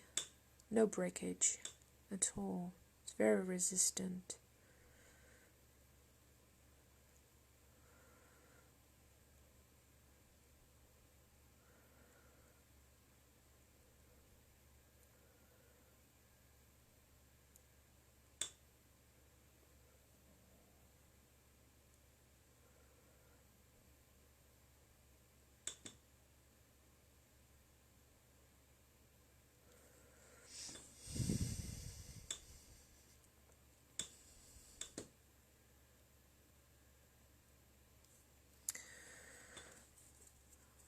I need to add some volumes over here, so it's just the beginning. It's not very...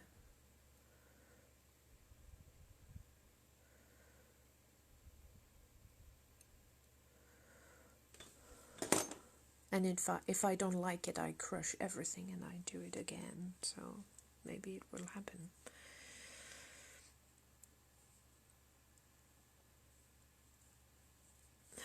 Merci beaucoup, Anne.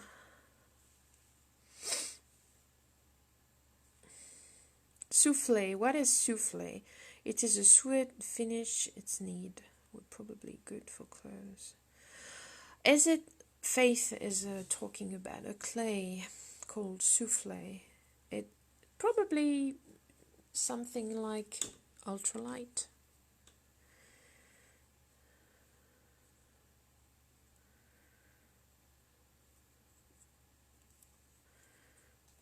Alors, make the lips.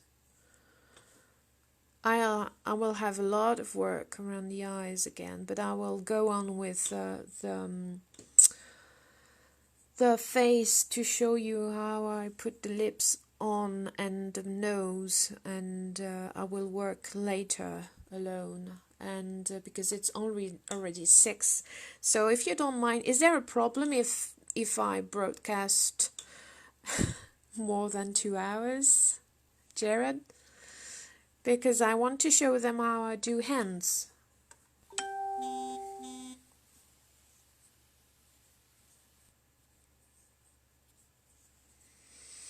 Yes, Tina, you will be able to watch it into the forum afterwards, and they are uploading them on YouTube, on the Shiflet's brother channel on YouTube. So they will be permanently available, which is good because I can't, when it's very late at night in the US, when they broadcast from US artists. I don't think I'll be able to see Tom, which is very sad, but I will watch him later. Very much looking forward to this next Wednesday.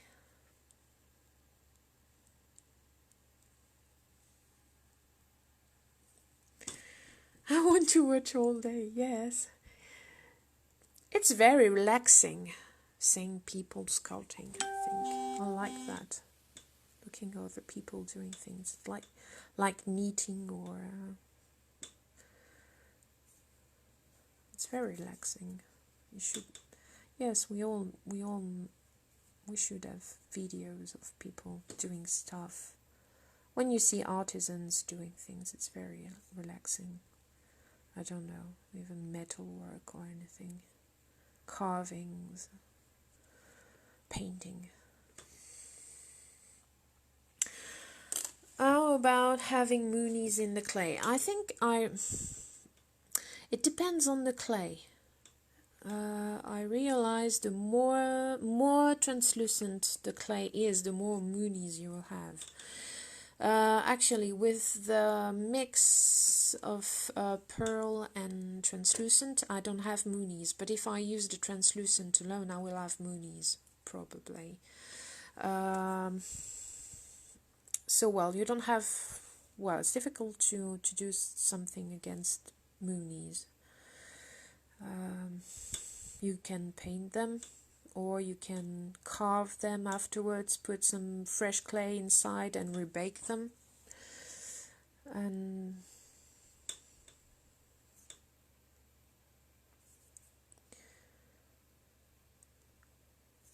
But Primo is much better for moonies than Sculpey or Fimo, classic Fimo.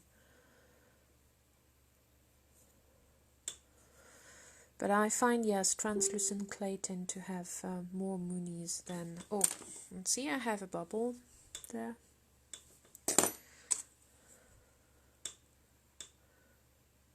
Yeah, bubble.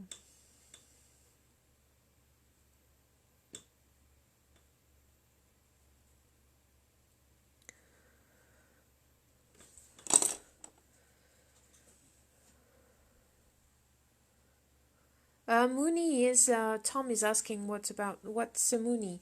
The moony is something you can have in polymer clay.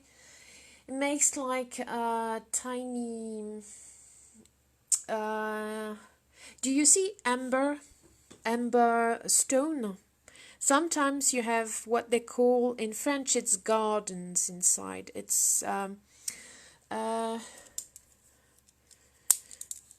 you have what do you mean? I'm sorry if I can't explain it properly. You have a piece of amber, and inside you can have little things like that. You know, it's shiny and it looks like something or a break inside. And it's called gardens in des jardins in amber. But Moonies is the same thing. It's part of the clay that opens. Usually it's because of the sweat and a bit of water inside. And when you bake it, it explodes the clay and it makes a tiny piece of something like this, a crack inside the clay. So Moonie is something like that. And it goes into, most of the time, into the translucent polymer clays. They tend to make a lot of Moonies.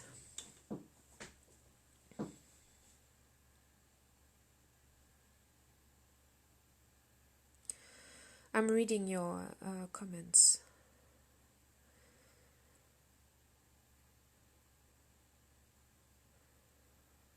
Okay, I told you about the Moonies.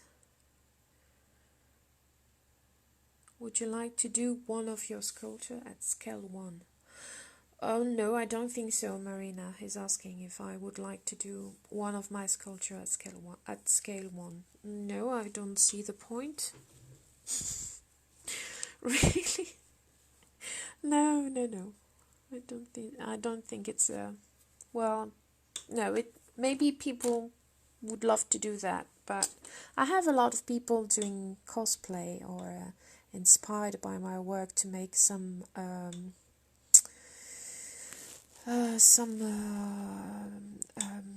body makeup, and I think that's great, but I don't want to do scale 1 things. You will have the master of scale 1 next week, Tom Kubler. Yes, little circles that show up after baking, Faith says about the Moonies. And it's tricky because it's a real crack, and when it comes on the surface, when you paint, the paint goes inside the Moonie, and it's horrible.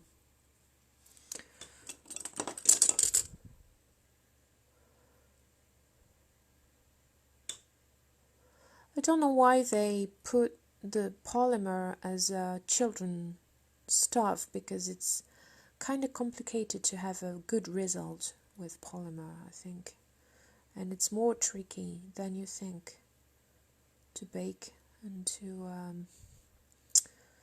to sculpt with it. Baking is a very, very tricky thing. I'm not sure my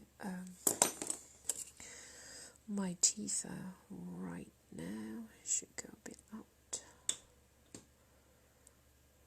Rabbit teeth. Not sure about that.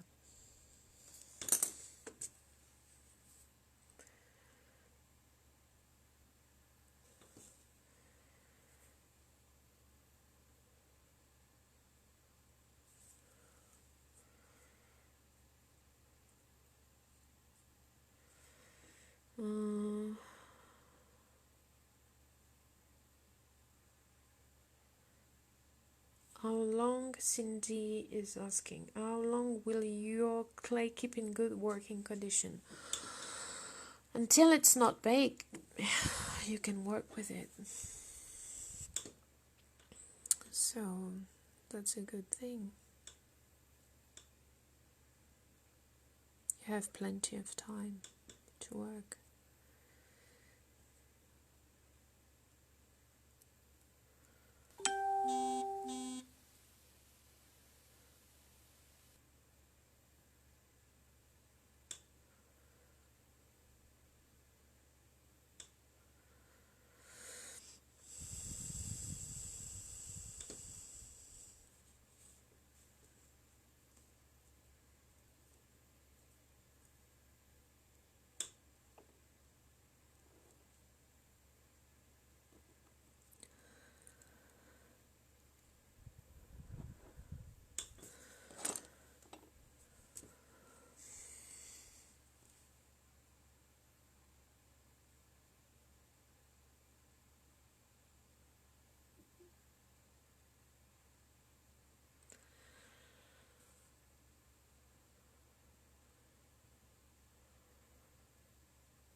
John Cleary is asking about the baking process and temperature.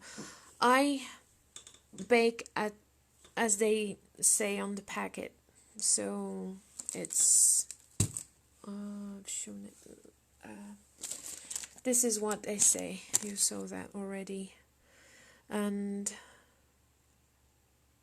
I just do that and nothing else. Time in oven, well, you try to calculate with the thickness of the polymer you used. Like for a head, sometimes it's an hour. Yeah, an hour for a face.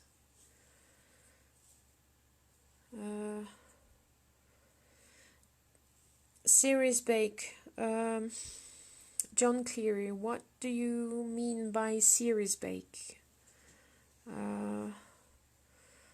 Do you mean baking, working a bit on it, baking again, and so on? I do that, but the maximum is 3 or 4 times. 4 is a very maximum. Usually it's 2 baking. I leave in the oven. I leave the piece to cool in the oven. I don't have cracks. If you want to prevent cracks on polymer, the best is to use a very good volume base, and I see that the ultralight Sculpey is a better choice. It's the best choice you can do to prevent cracks.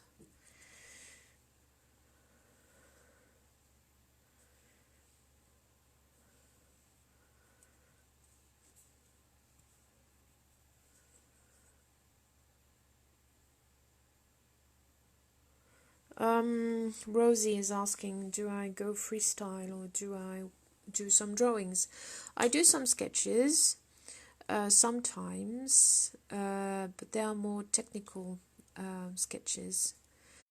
If you watch the beginning of this after with the podcast, you will see some sketches.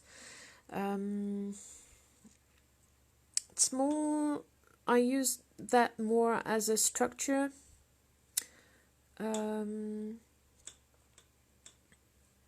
The structure to make, yes, to know where I'm going,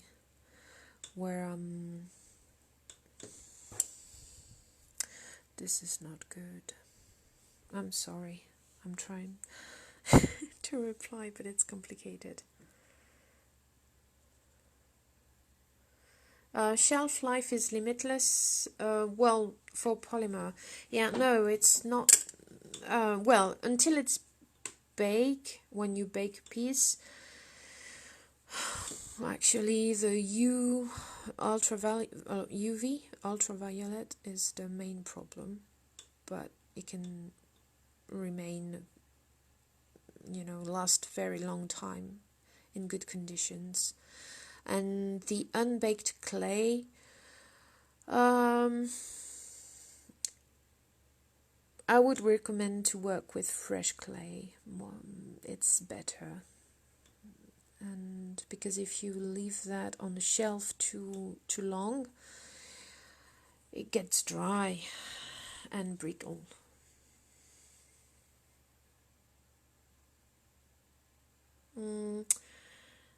Do you condition a lot of your clay at once as you go?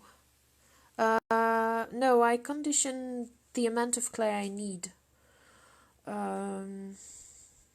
Like for the face, I only condition the very big walnut.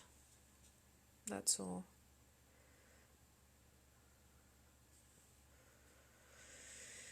Melody Marts is asking, what do you do to minimize lint and dust getting on the surface of your clay as you sculpt?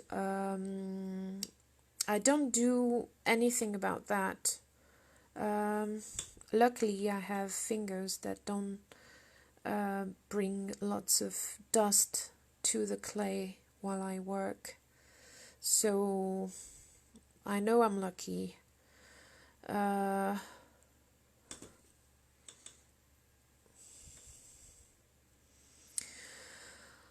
Well, you can choose your clothes. Well, I know I have some sweaters that bring a lot of tiny hair to the clay, but that's all. I don't do anything special. I'm sorry, because I don't have the problem.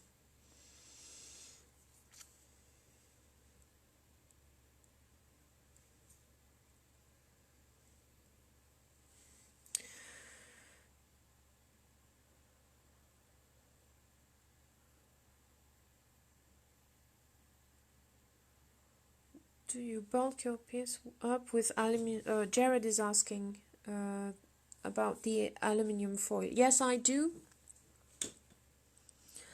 And I put some masking tape over the foil, and then I add the ultralight Sculpey, and then the Sculpey.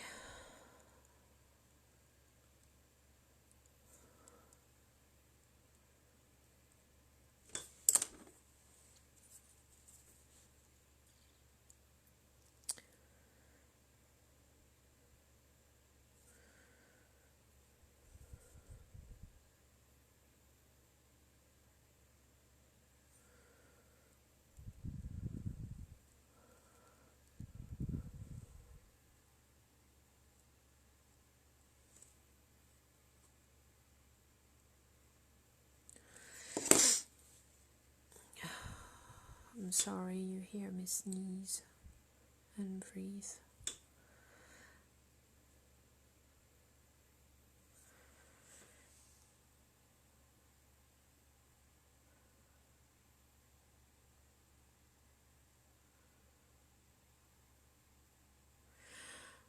Daniel Co. Is it Cow? I'm sorry if I don't spell your name well. Would you like to ask for tips on how to achieve an expressive face sculpt? I'm sorry, but I don't know what sculpt is. Can you tell me more?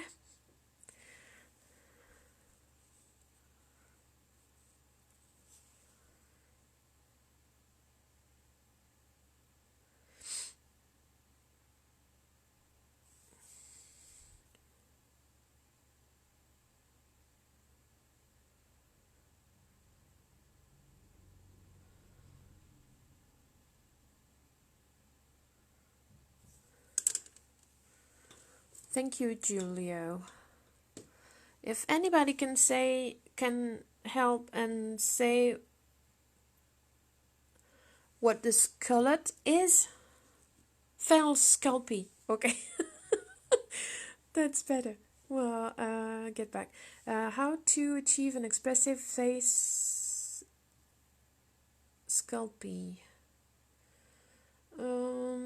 Face sculpt. Okay.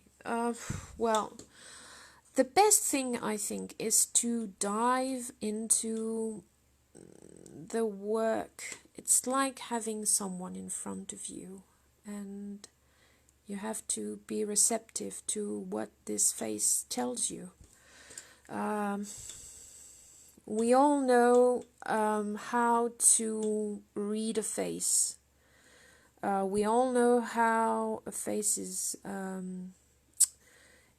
you have two eyes, a nose, and a mouth. But we all know what the expression on people's face means. So this must lead you to while you work. I mean, you have a face in front of you, and this face is expressing things. Like if I do that, for instance, the expression is different. If I do that, the expression is different. For instance, if I leave that like that, it's different. But if I do that tiny bit, the expression will be different. I'm sorry, this upper part of the brow is not very good, so I will do, and the forehead is really bad at the moment, and the side here is not good at all. So, but I try to make a lot of things. I usually don't go straight to the mouth like that, but will be there a very long time if I don't.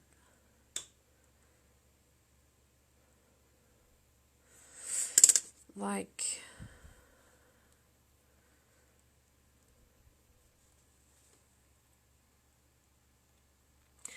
for painting the eye, do you have any USA shows coming up? No, not yet. I'm sorry. I don't have any. I have a show in Belgium in April, and that's all for this year. I work for commissions last year, and this year will be my work for this year. And I don't know when I will have a show in the US again. I'm sorry.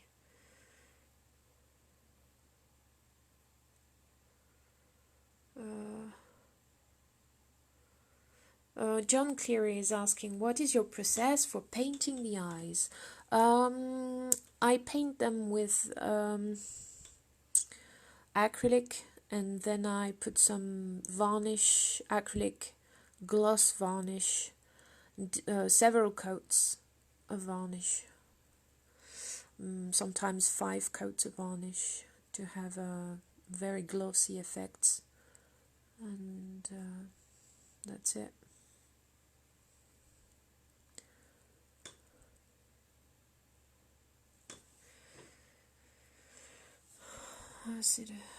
I'm reading your comments.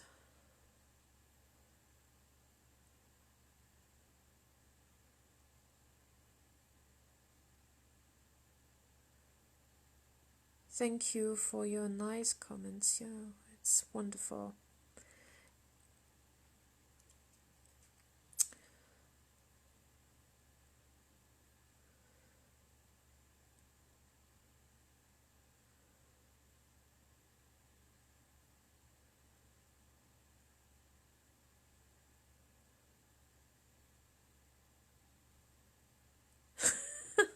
Yes.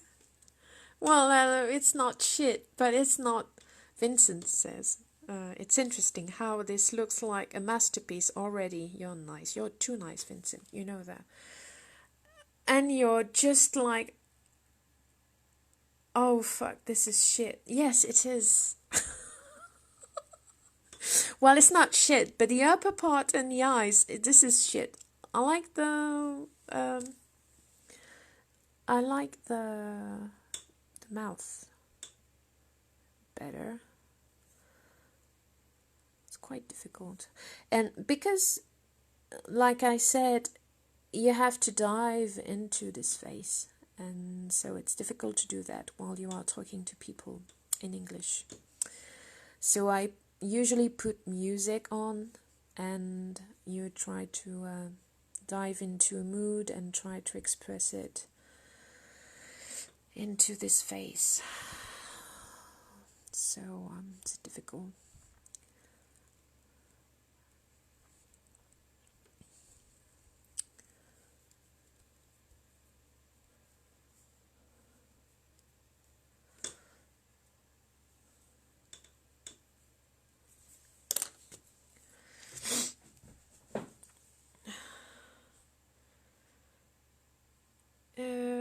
Do you sculpt ears? John Cleary is asking, do you sculpt ears on after you bake the head? No, when I do, I do the ears and bake the head and do the baking afterwards. Sometimes I don't put ears on my sculpt if they don't need any, because sometimes I have a lot of things coming on the sides, so I don't see the point of sculpting the ears if nobody sees it, if it's just behind tons of hair and flowers and a lot of things. No, I want. Rosie is asking, will you be teaching at the Belgium show? No, I won't. I'm just showing. It's a festival, fantasy festival. It's called Troll et Légende. It's in April 2021, I think.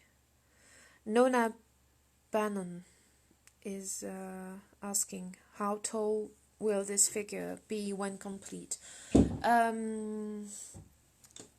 When complete with the headdress, which will be very high, I think, approximately something like that.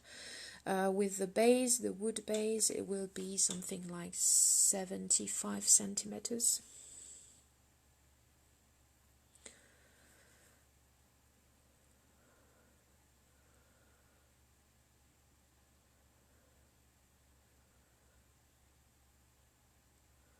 The pricing of my finished works, Cindy.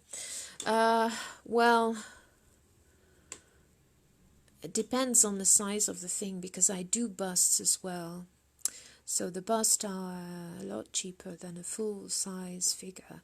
Full-size figure, I think if you come to me with something like $3,000, $4,000, we could make something.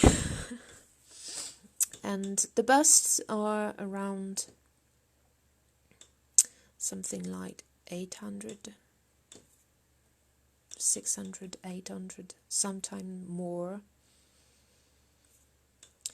Depends.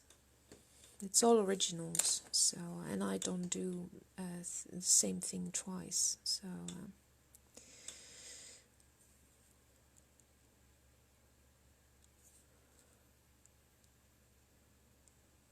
and for commissions or very bigger works, it can be a lot more expensive, a lot more. But if you spend 2 or 3 months, it's cheap. Because I don't have another job. It's my only job. Well, it's not a job, but I don't think it is. Not the way I do it, actually. For a lot of people, it's a job, sculpting things. If you're a commercial sculptor, but if you do things for a company, for companies, or... But for me, it's not a job. It's very my own master. And, well, that comes with sacrifices, I think. You don't get much money because you decide to only make just a few works a year.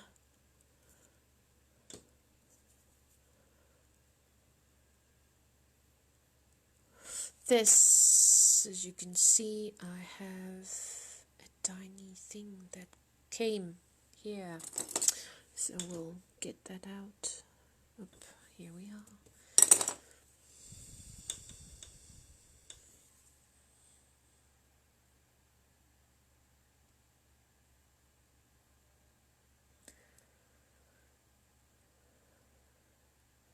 Alicia is asking, do I have ethereal deep music or a horror movie? No, I'm not working with horror movies. No. No.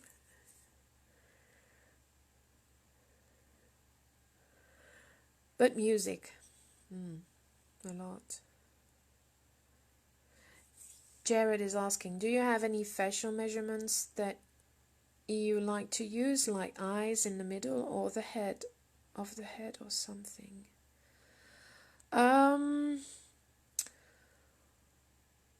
As you saw, I put my fingers like that at the beginning to mark the eyes, and I know on this one the volume at the top is not enough, so I will add some volumes after.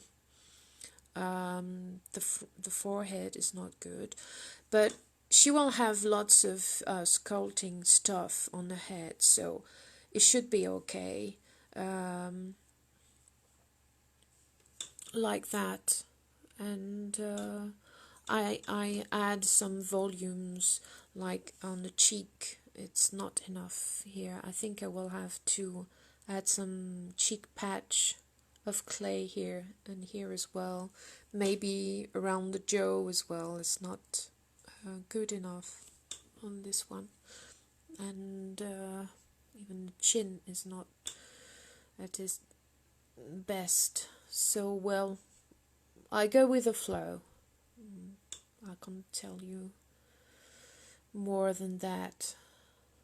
It's all about the feel of the thing you're doing, the feelings.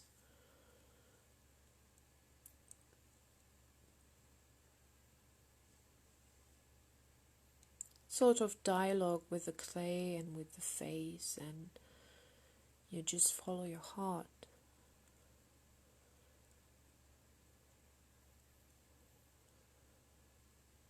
Sometimes it's good, sometimes it's not that good, but anyway.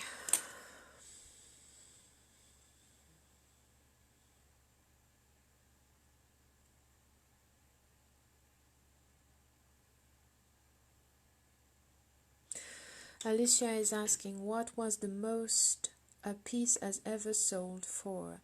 I think it was something like nearly, I think it was something like nearly, I've made that once.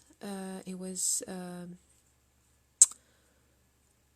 20,000, but it's a piece with four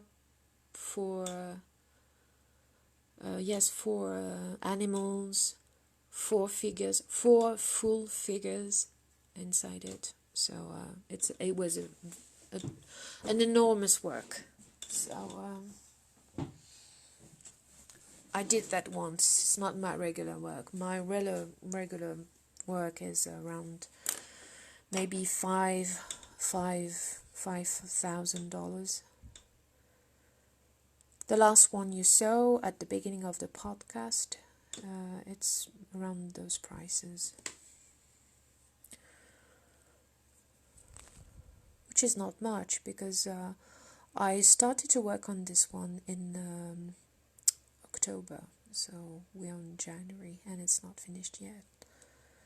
Well, of course we had Christmas and the New Year, so and I took my time, but I don't like to rush, and I like to have the time, so I ask for, I think, a fair price, and if I want to spend more time with it, I will charge the collector, or the commissioner with this. And sometimes I tend to add things that were not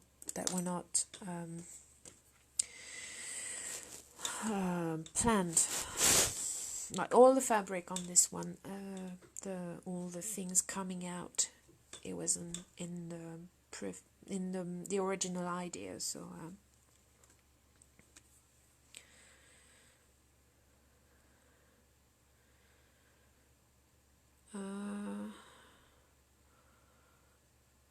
yes, I like Rosemary's Baby, Alyssa. It's my favorite movie. I don't think it's a horror movie.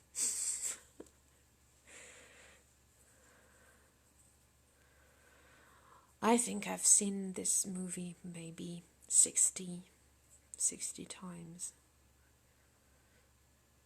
What is your most favorite? Glenn Farrer is asking. What is your most favorite figure that you have made? I don't know. The next one? The next one. The next one is always the best. Once it's done, it's done. Oh, the Goldie and Rathio. Oh, don't expect me to work with Goldie and Rathio. I don't bother with that.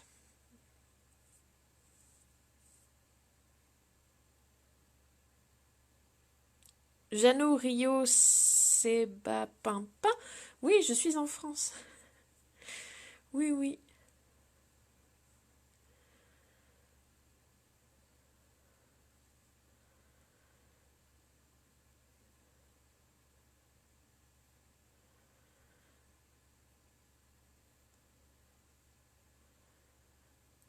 do you have a favorite scale when making miniatures?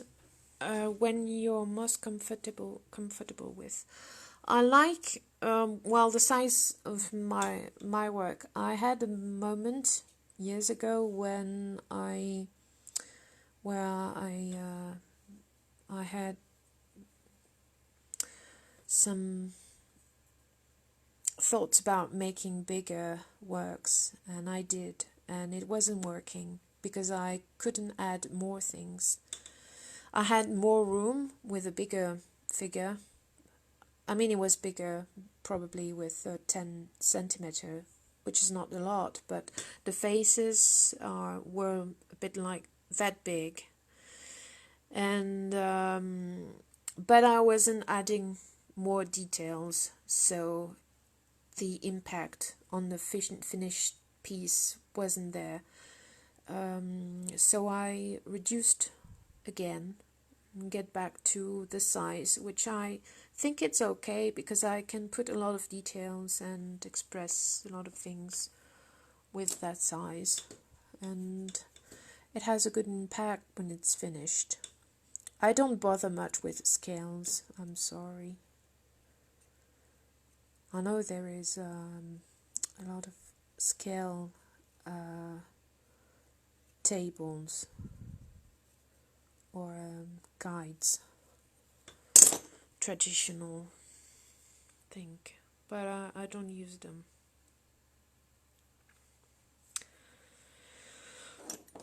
How did I learn to make the costuming? Thank you, Cindy. Was your skill first in sewing or in sculpting? I used to make some clothes for myself, but I never wore them because it was fun making it, but not, well, once it was made, I didn't want to wear them anymore. So I've been learning with my mom as a kid. And I like fabric, I like textures, I like colors, and mixed media means fabric to me. So I didn't learn about costuming or making stuff. I just follow my ideas and try to make the best with what I have in hands. Like different, well, the fabric I like in a moment. You've seen the boxes I have in the room. And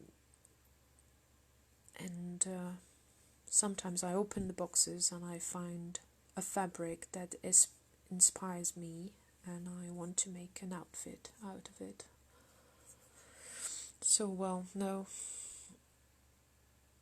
I haven't been learning to make some costumings.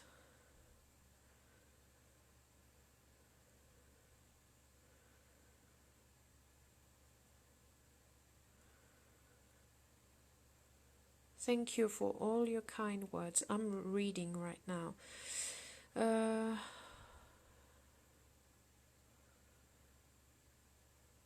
Yes, the Primo holds the details very well. Is there any piece you've kept for yourself? No, I have pieces but they are not good. So I keep them, but it's not for myself. It's just because they are not good and nobody wants them. No, I have the first one that I probably will keep, and the rubbish ones I made, the very first ones. I was learning and trying to improve the structure and all the stuff. It wasn't good, and there were tests.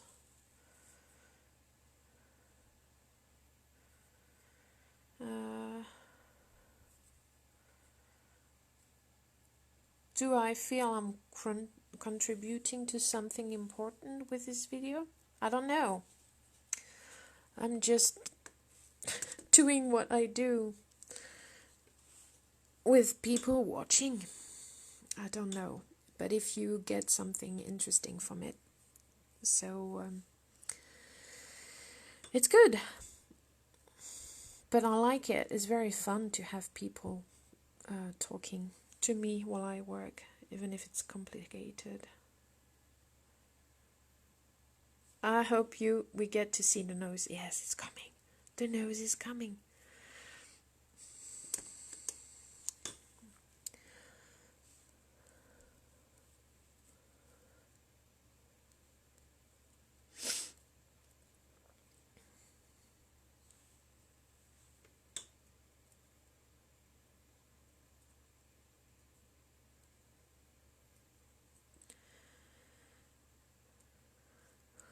It's like people are talking. I know you're writing, but it's like people are talking.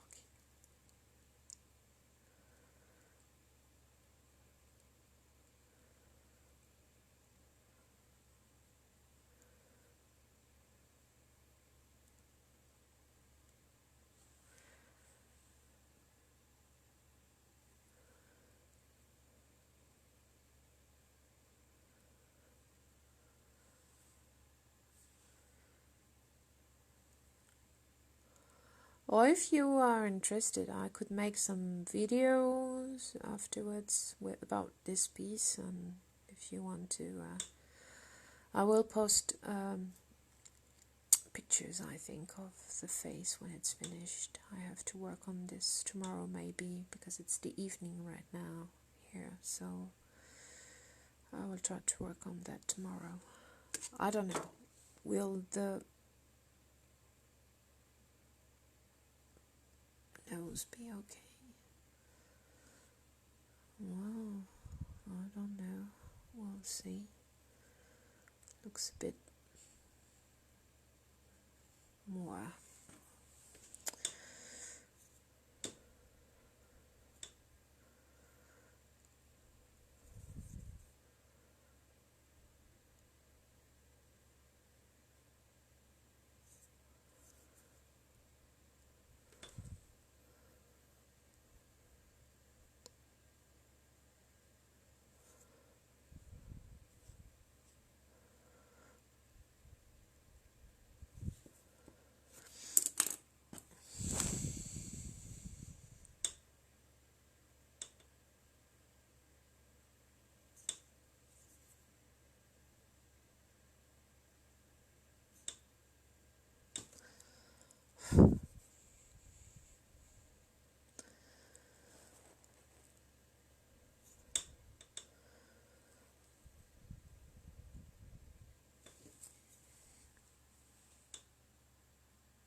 You make it.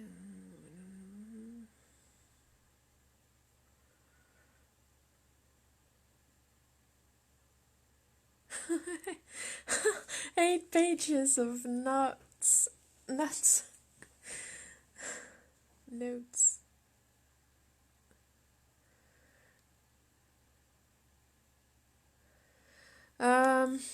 Jano is asking, how do you deal with symmetry and accuracy? or is it all made on the fly with no caliper? No, I don't. I do the symmetry with my eye, and it's not symmetrical. We are not symmetrical, as you know, so my work isn't.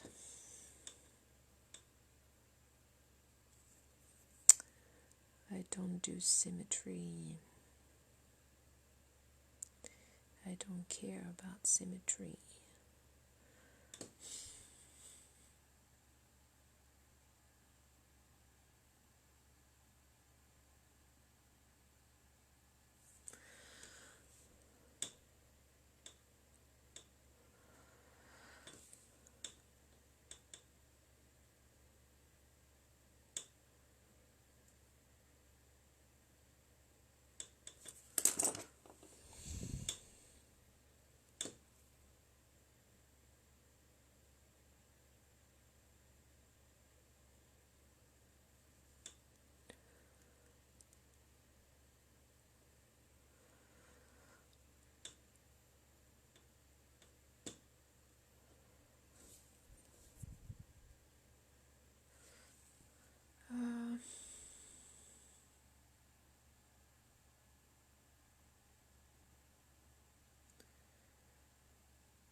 Thank you, Jared.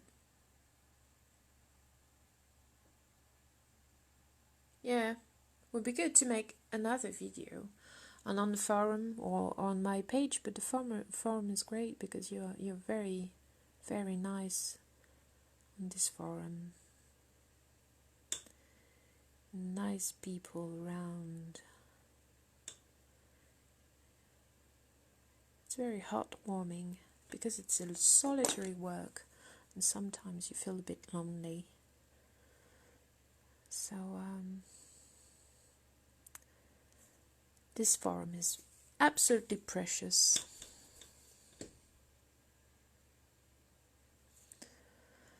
So I'm not sure about this. I like a bump on the nose, so, but I don't know.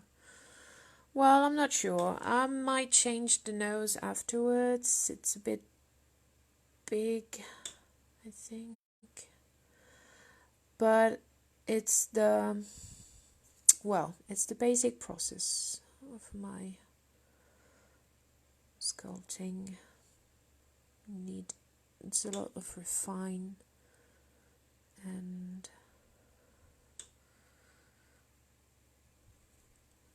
there.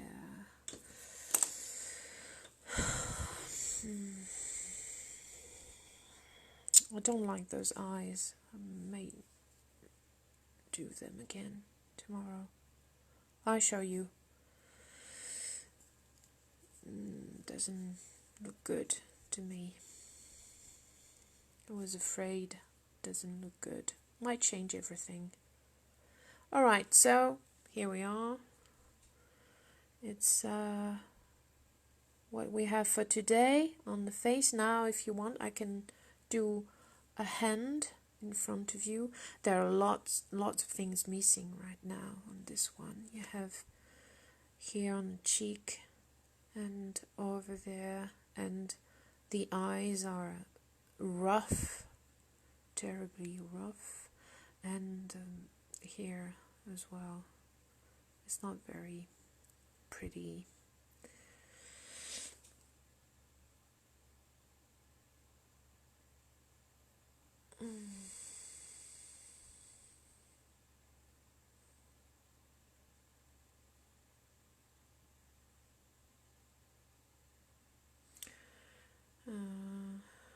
Yes, imperfection. Embrace imperfection. That's the idea.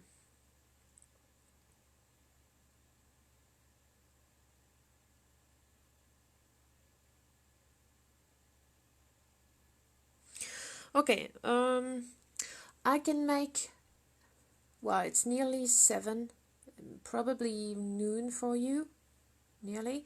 I can make a hand if you want. It's quicker than this, so bye-bye.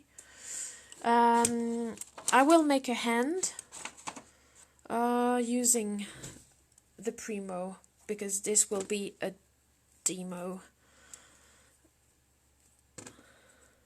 I'm not leaving, Glenn. Thank you. I'm not leaving. I will make a hand. You've seen the Jordu technique with the magic hand. And you will see mine, which is a bit different.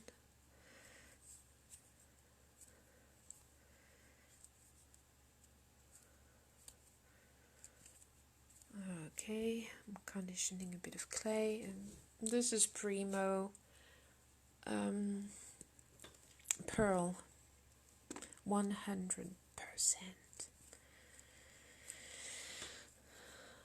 Okay.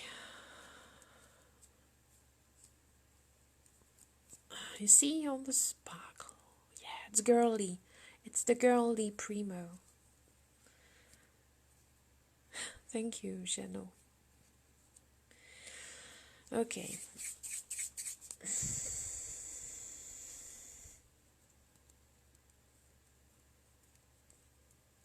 Maybe if I remove that, you will see a bit better. Maybe I could put black. I'll come back.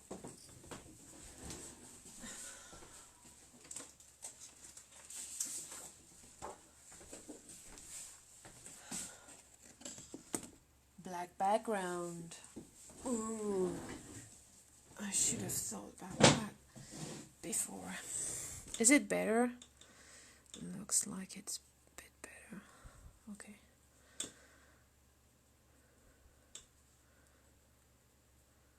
Okay.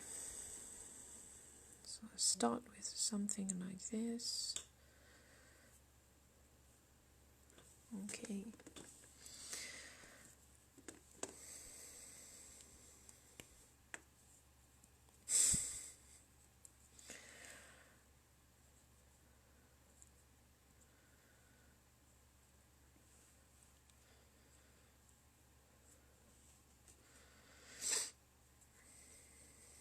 Oh, much better. I should have think about a black background. I'm learning.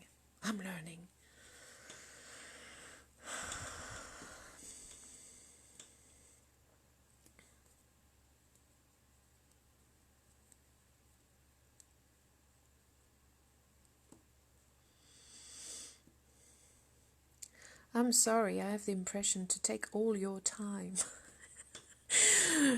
This is crazy. I do that. No. Distance should be better. We'll start with a thumb, so I'll add a bit more clay.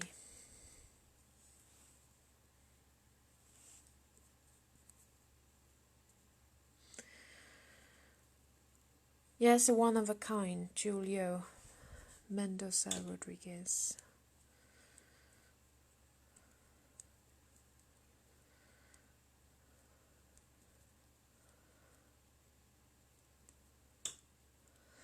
Okay, let's make a thumb.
Do I use wire in my hands and fingers? I have something like that for the hands. For the hands, this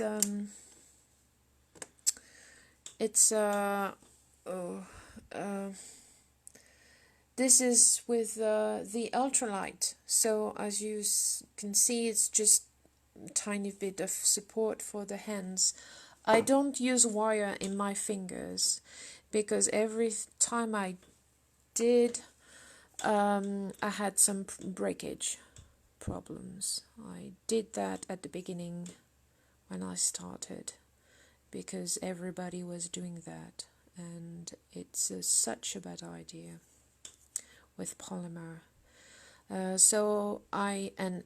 when there is breakage, if you don't use wire in your finger, you can repair them very quickly, and you don't have to make another finger or things like that. You can glue everything all together and it works well. Also, the Primo is bendable when baked, especially on very tiny parts like this thumb or fingers. So you don't have to use armature in your fingers with the Primo.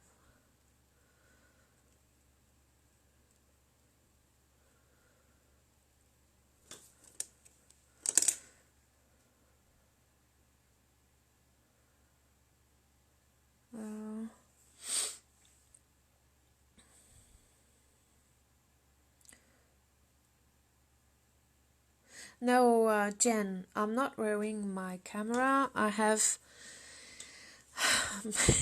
built up a thing with a stool and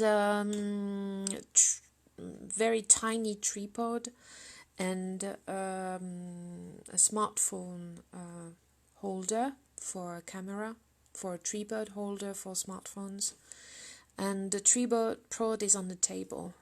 So I have the smartphone in front of me, so you see what I see myself at the same angle.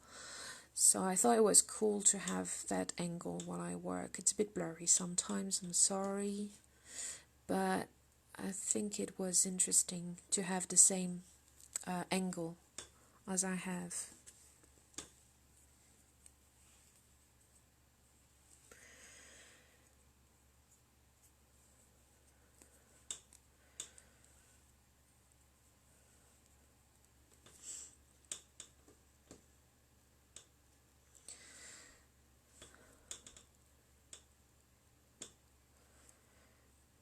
Yes, great angle. I thought it was interesting to have the sculptor perspective, especially when you work with very small things, on small things and small details. Yeah, first person sculpting video game. Yeah, that's it.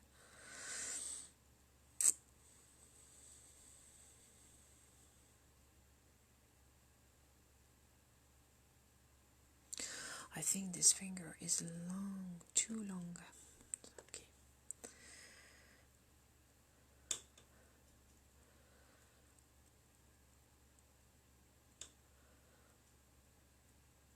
Ah, it's too soft.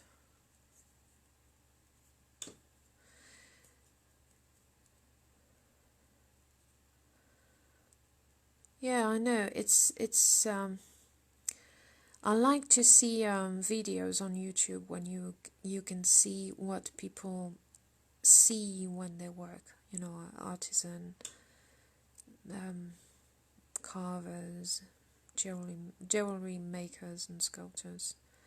So I thought it was cool to have this angle. I'm sorry it's so blurry. It should work from a bit distant, but it's difficult.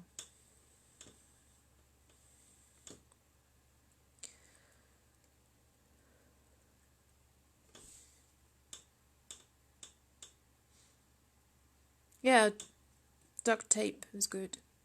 Tape everything. Tape your phone on your forehead is good.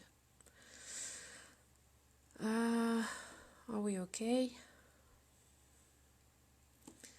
Okay.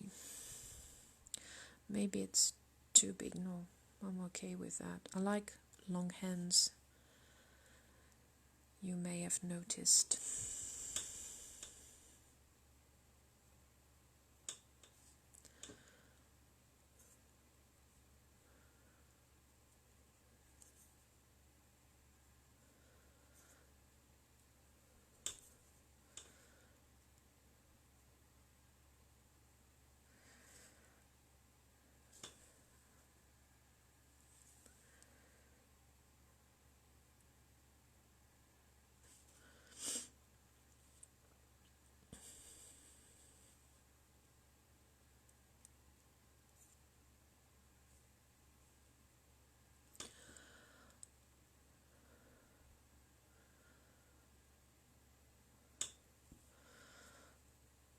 I think my hand is too small, but I don't mind. We can add some.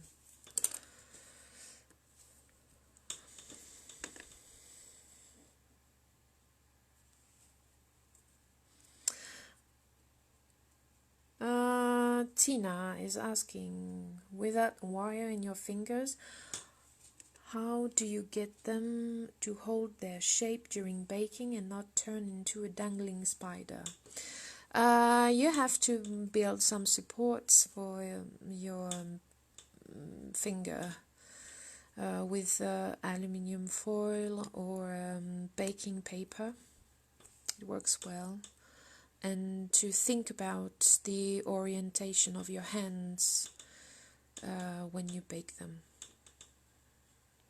So it's a bit of experimentation and if they I had a problem recently with a bending finger during the baking. So I took the sculpture out, it was baked, and I cut some parts of the finger and remade them.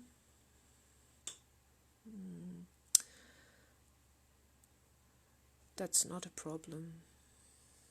You can fix so many things with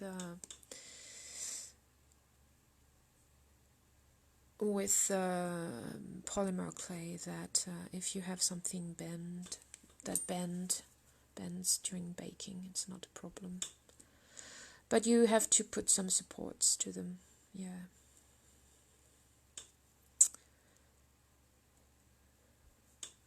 The baking is the tricky part with polymer clay, I think.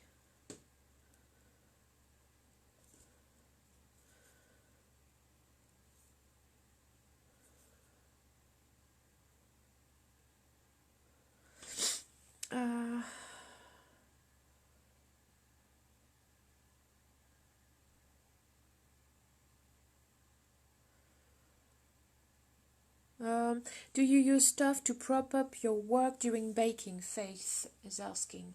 Yes, I use some wire. I do some supporting structures sometimes for my work, because sometimes it's sculpted at the front but also at the back. And so if I put that flat in the oven, it will be flat and destroy everything. So I have to make some support metal.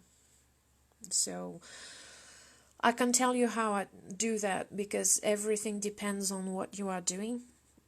It's like inventing the wheel every time. Yeah, something like that. Do you have a set workflow, or do you have sometimes try new ways of doing things? I think part of the work is trying new ways of doing things each time, because each time the ideas I have are different. So it's part of the fun, to invent a way to do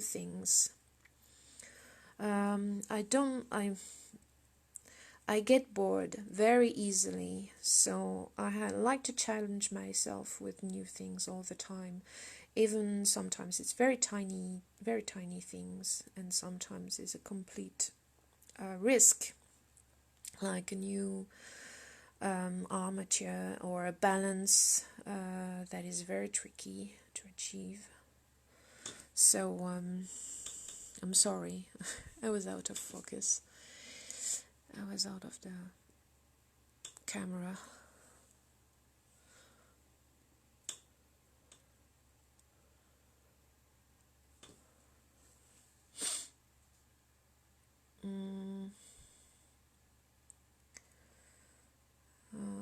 I'm reading. What do you do with the seam when the break occurs? Yes, Cindy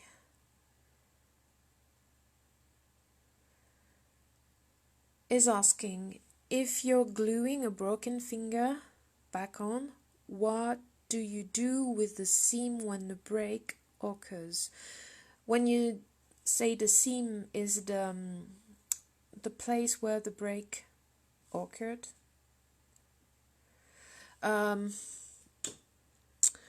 the best with polymer clay, if you want to glue polymer clay with a finger, for instance, a baked finger that is broken and you want to fix it, if it's a clean break, and that's the main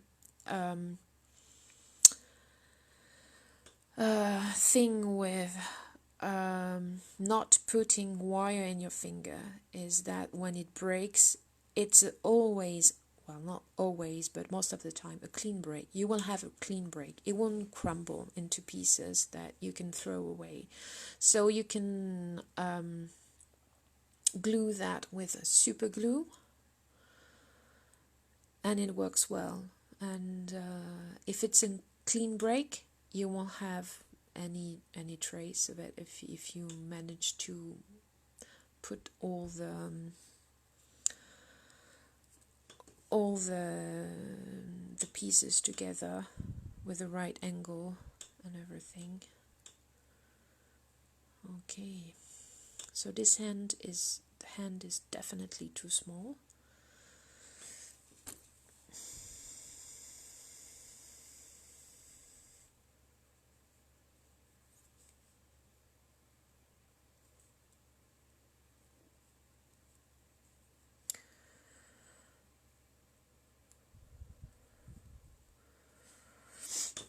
Too flat as well. Take a bit of this.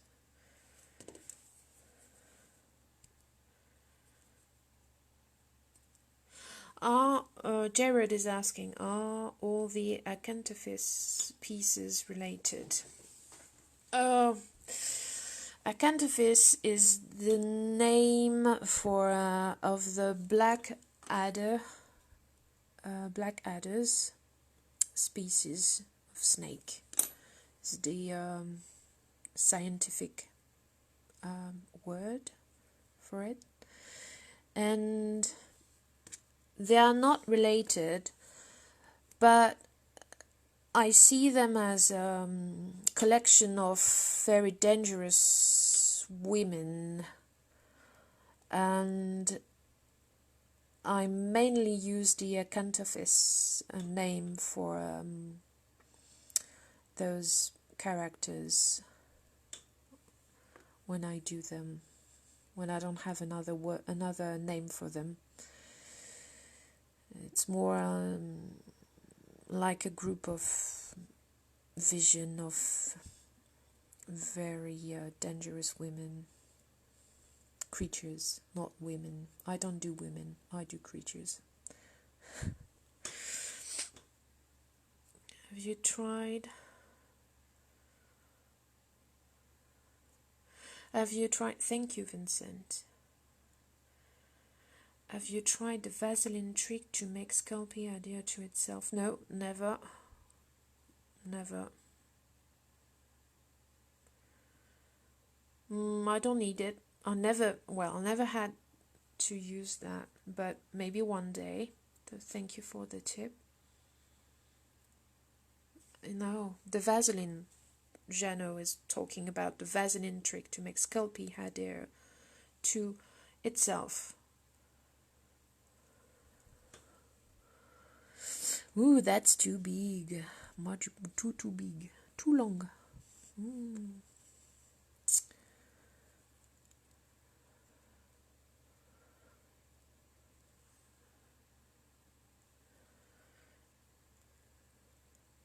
My problem with using variety of other products with polymer clay is the durability of the work. I don't know how Vaseline will, through time, with the, do you remember, I always thought about the Tupperware boxes. Do you remember the Tupperware boxes? Well, it still exist, but... And it doesn't work well with oily stuff. After years of using the Tupperware boxes, it gets sticky inside and smelly, and it makes a kind of oily coat of thing. There is a reaction with the plastic. So I'm always reluctant to work with other material. If I can do what I want only by using my hands and tools and just polymer, I will do that always. And if I can't, I think I will ask a lot, and but if I can do without, I will do without.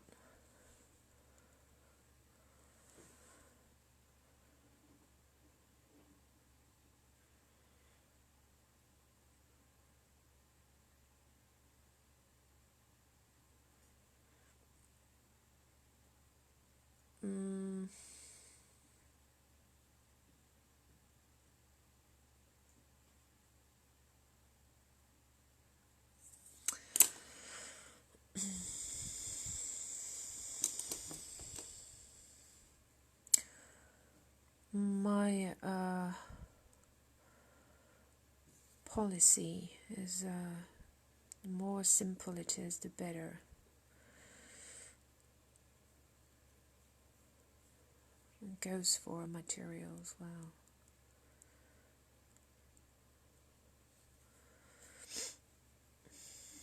Okay, so we need a bit of volume here. It's not good. That hand is so tiny.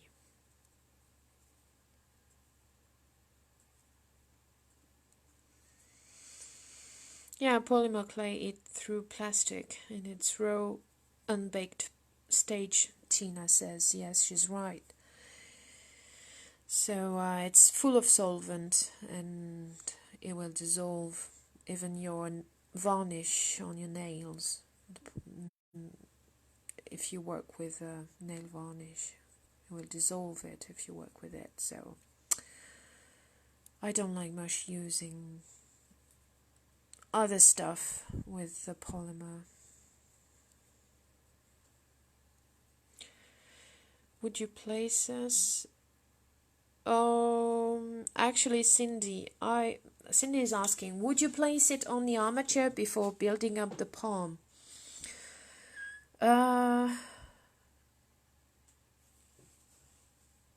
No, I don't do hands like that usually. That's why it's flat, because I do them on this at first. So I build up the hand on those tiny support, and then I put the fingers on over that. So, but my clay here is a bit soft today. It's a fresh pack, and it's not good, and I have warm hands. Have you, William B. Hand is asking, have you ever sculpted a character that is herself sculpting another character? No, I haven't. I don't think I would. No. No, I don't think I would. Although it's a classic theme or something you could imagine to do, but well, no, it's not very appealing to me. I prefer working with things that don't exist, like fantasy figures.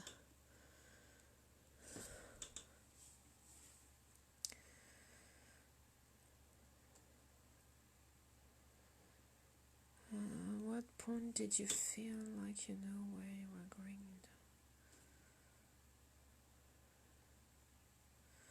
At what point did you feel like you know? It's Jeannot who is asking. At what point did you feel like you know where you were going in terms of sculpting technique, that you started becoming confident in your skills? Is there a story around that? This is too long. We'll stay like that. It's just a demo. I think when I made the first one, although she's monstrous, I think I was happy with the result, and I was more feeling that improvement was possible.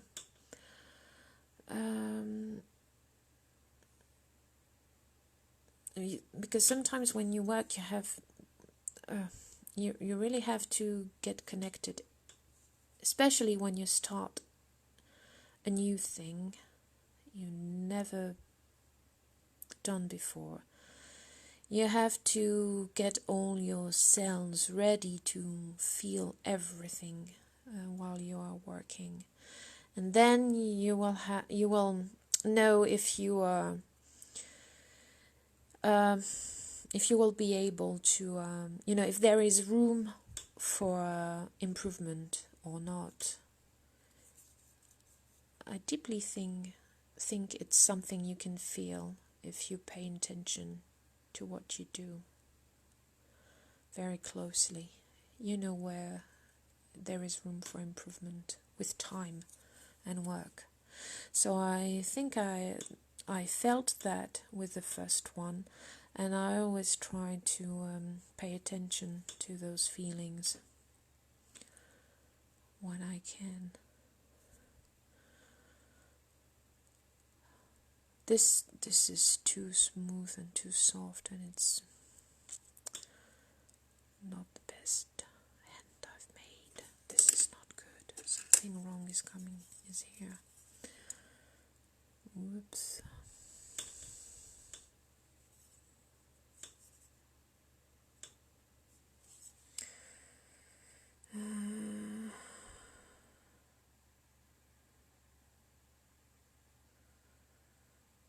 Yeah, no, Cindy, yeah. Well, not building the hands separately. No. I'm doing that today because I'm doing this video with a too soft clay. We have long hands.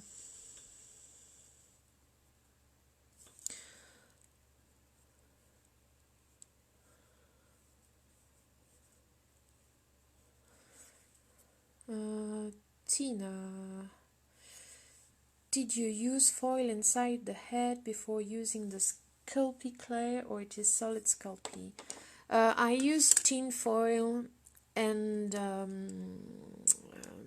masking tape, and over I've been putting some Sculpey ultralight volume, base volume, like this one. And I baked it, and then I worked with Primo clay.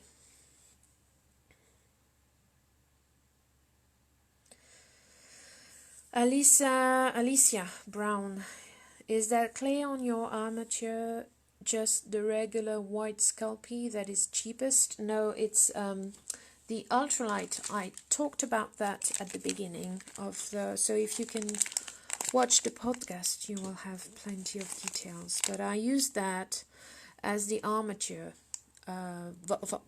as the volume, base volume for the sculpting. It makes something like that. You bake it and then you put polymer over it, and it prevents cracks, and it's very easy to sculpt over that afterwards.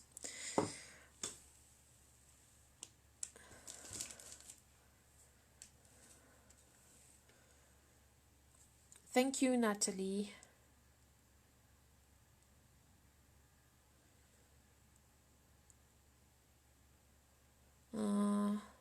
Marina, do you glue the piece together in the end, or do you let them removable maybe for shipping? Marina is asking, do I glue the piece together? Because I showed you a big piece nearly finished, which comes in 2 parts, the upper body and the skirt legs base part, and she asks, do you glue the pieces together in the end, or do you let them removable maybe for shipping? I do let them like that. Yes, for shipping it's much better. Well, so when you have that,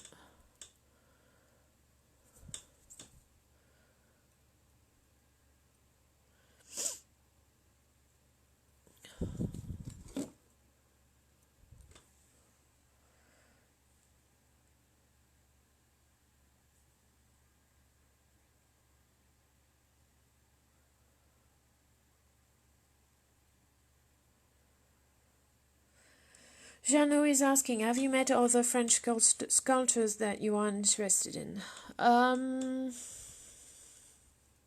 Yes. There are lots of them.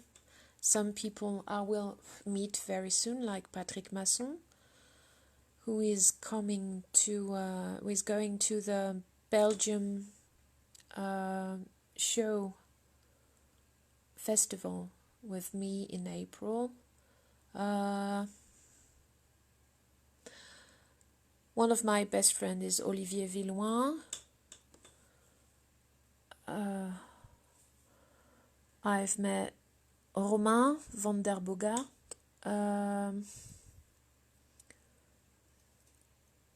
And other people, yes.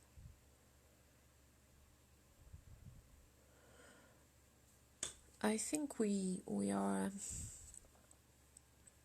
a bunch of, or a little, not bunch, but a good handful of French sculptors who are working internationally. And I'm just talking about sculptors who do, who are on the forum, and I know other sculptors as well, like Patrice Hubert, and he is working with metal. It's very, if you don't know his work, it's fantastic. Yeah. Okay, we're doing nails right now. Sorry, you can't see. Maybe if I do that, will you see? Yeah. There is too much light, probably. Maybe. I should have done that before, but I can't see very much.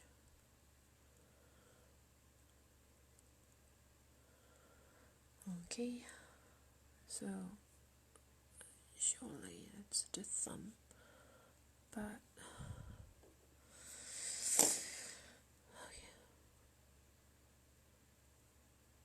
oh, I'm sorry, so tiny, can't focus on thing. No, see, no, crap. Oh, here we are.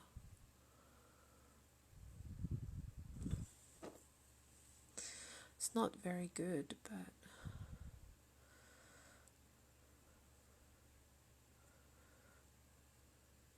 we'll be okay for today with that.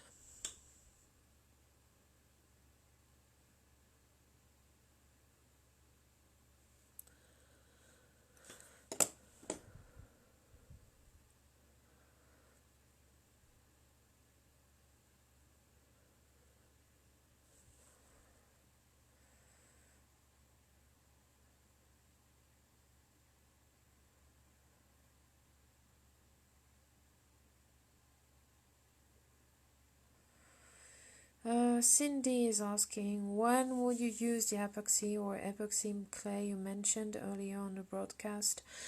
I mainly use epoxy clay for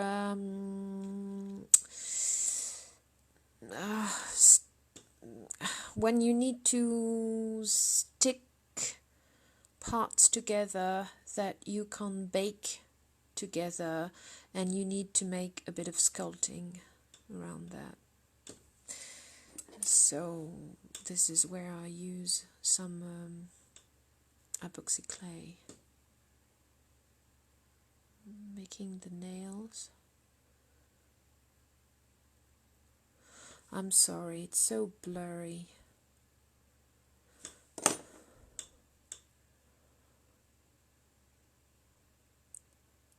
should have a look if I could. I'm not sure you can hold the focus on this phone. Would have been good to hold the focus. Ooh.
So there are shape problems and the fingers are too big, but it was just to show you how I make my hands. This would need a lot of work again to put some character to it.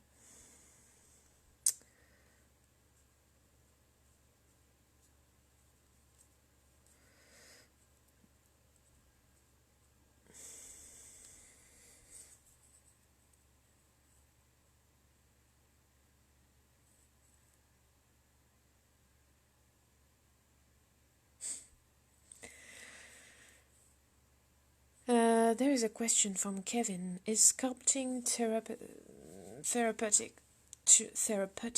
to you, for you? Oh, I don't know. Probably. But I don't know. Creating things, being in my mind, imaginating things. But yeah, sculpting probably is making things. Use your hands, bring things out. Maybe, yeah. No, it's just, fun and it's very good when you want to do something and you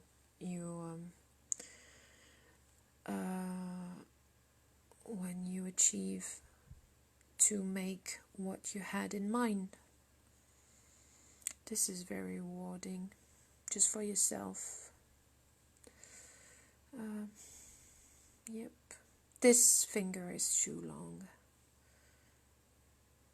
but I'm trying the trick, go back. Yep. This finger is too long, but never mind. We'll do that for today. And, I should put a bit on here.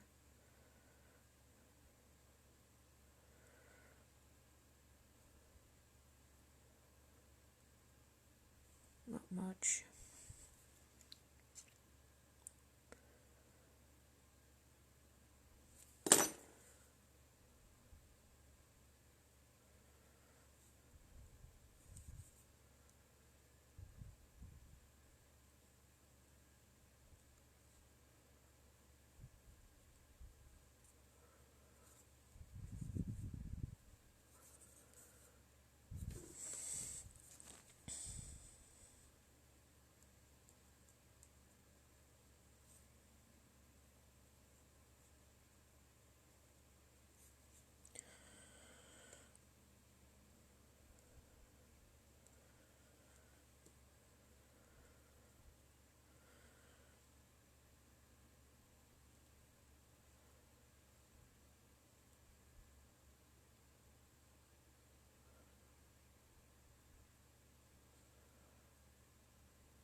Yeah.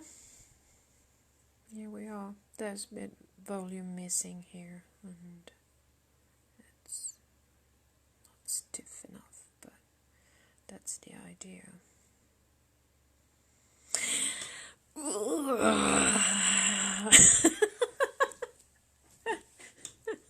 Yeah, it was good.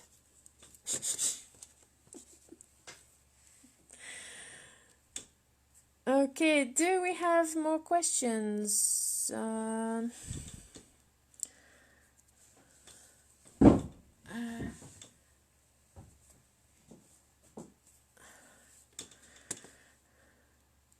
have to do that sometimes, destroy your stuff.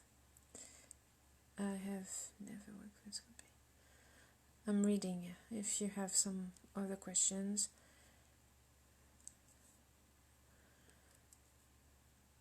See the rest on podcast. Yes, you can.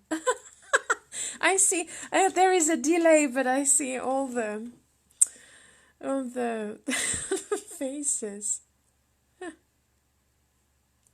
I like long hands. Yeah, it's very long, but I like.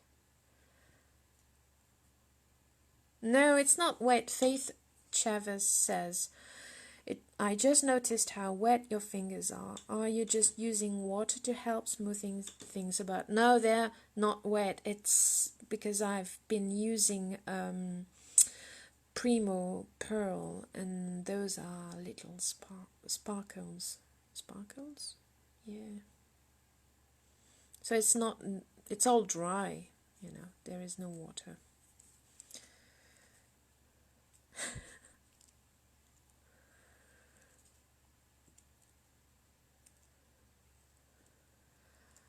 Cindy is asking, can you advise your oven brand and or model? It's regular oven, with a heating part at the top and one at the bottom. at the bottom. It's a small one. So, vous êtes tous choqués. You are all shocked. Yes. I know, but you have to do that sometimes. You have to be able to destroy your stuff. They are not, it's just, you have to do that.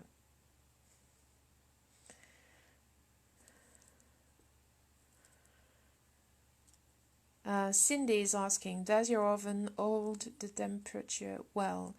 Yes, I use a thermometer, and you have to do some tests with the new oven all the time. Be sure how long it takes to reach the right temperature, how much,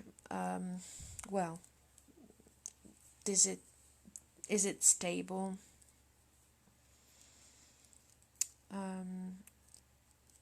Do you put together all your fabrics and trims in a big box before you start your costumes?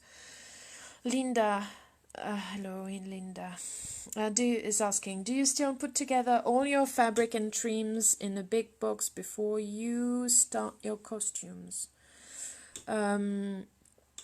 Yes, I do. Yes, I do. I open the boxes, put everything that is inspiring or is of the color I chose to work with, and I put them in a box beside me while I work. It's fun to do that. I love to do that. Open all the boxes. It's like Christmas. Have you ever, Jared is asking, have you ever tried floral wire? That's a wire with a very fine cloth woven around it. Yes, I know this floral wire, but no, I haven't tried it. No. Could you talk about Felice Applauso? I'm sorry if I misspell your name. Could you talk about how do you come up with those elaborate hair pieces for your doll?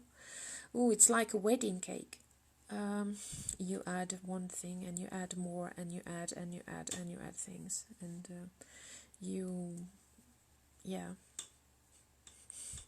you have a shape, and you build things around it like a wedding cake. That's the only thing I can tell you.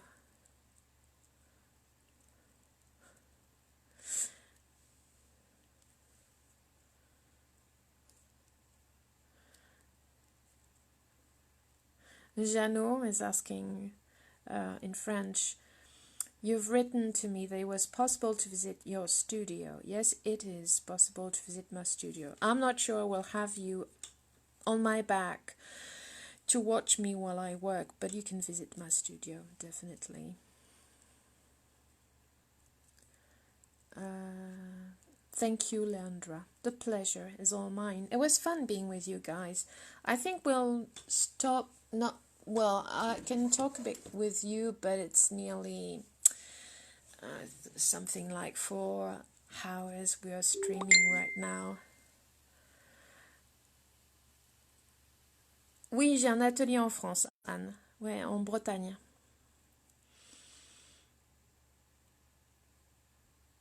Sergio says, I understand why you did it. In order to make great hands, you must make 1,000 hands. Yes, and you have to know when it's not good. And it was not good, and I was not meant to use them afterwards. So it was, I will use that for something else. Yes, Cyril Rockland, yes.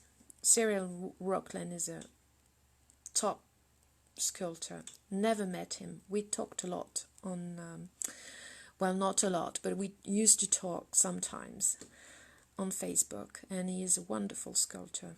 I know, he destroys sculptors on a regular basis. Yeah, you have to do that sometimes. Destroy something you've done. You have to feel the feel.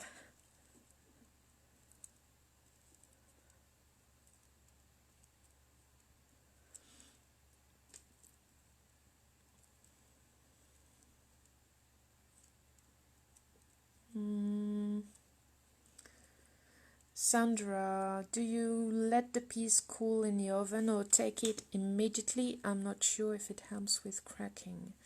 I let the piece cool in the oven because I had an explosion of a head when I took the piece out of the oven while it was very hot. So I let the piece cool in the oven. Don't rush. Take the time. Leave the polymer to rest, and everything will be fine.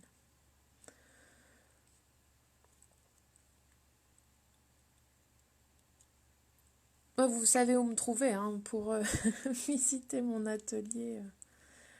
Je suis accessible sur Facebook et sur mon site internet.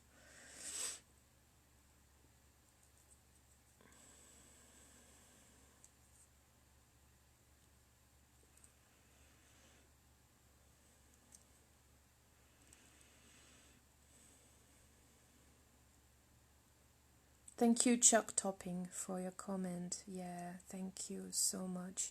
It was good being with you guys tonight. Yeah, those shiflets, they do a big job with this farm, I think. We owe them a lot, and they are wonderful, wonderful artists. And I hope there will be plenty of videos and guests, because it's always fun to watch, and we learn a lot with people working. Thank you very much.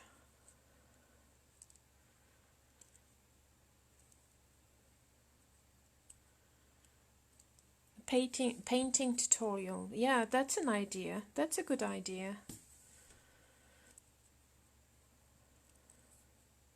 Thank you, Vincent. Thank you for watching. Thank you all the friends who watched this video.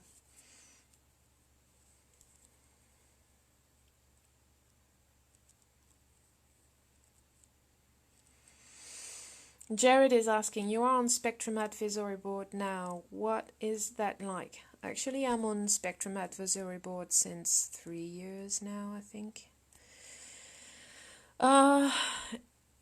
Well, we are mainly talking about the Grandmaster Award, and I know I'm very far geographically. So, but I think a lot of other members of the advisory board are talking a lot more with John than I do, and I've been through very difficult years lately. The last 3 years been very difficult, so I was hiding in my shed, and but I would love to do more for Spectrum in Europe. I really would like to, but I really don't know how to do that. So maybe it's something we have to talk about, and maybe there are things we could do for spreading Spectrum here. I don't know, making a show or something, but it's a huge work, and it's just something I would love to do, but I don't know. We'll see.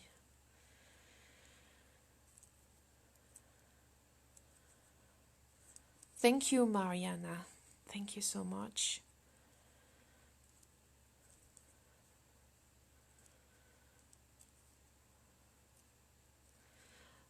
Cindy is asking, last question. Oven door open or closed when cooling? Door closed. But when I want to accelerate the process, I open the door when it I don't know, after maybe half an hour. But I don't open the door, and when I do it, I just slightly open it, not big open the door like that. No.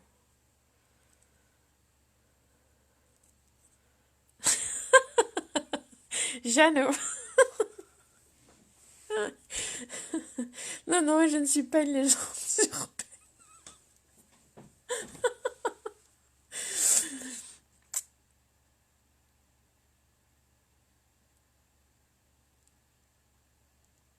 Thank you, Sandra. Yeah, the pleasure is all mine, and I'm glad if you had all your replies to your questions.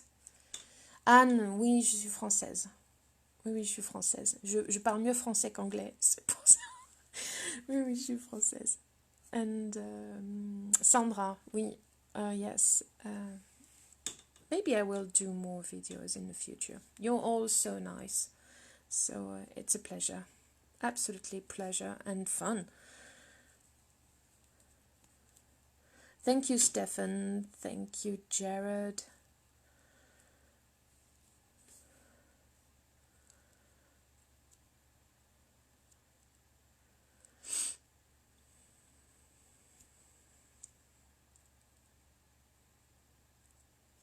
Thank you. Thank you. Thank you, guys. Glenn, Rebecca, Faith, everyone is thanking me right now, so it's very heartwarming. Thank you, guys.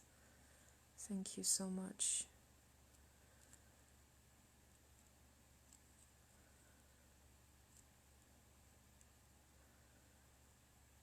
Thank you, Jared.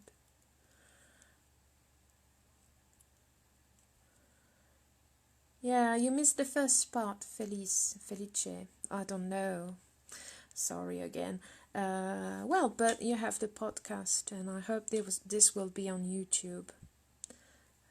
Because I have a lot of people, including my mother, she wants to watch this, but she doesn't have any Facebook account, so but she will probably watch it on YouTube. So if the brothers, Jared, you can put it on YouTube, that would be wonderful.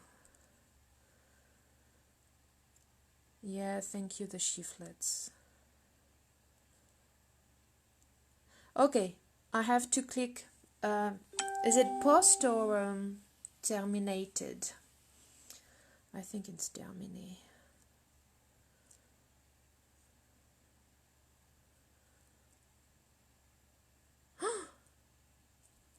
Okay, I don't have much time.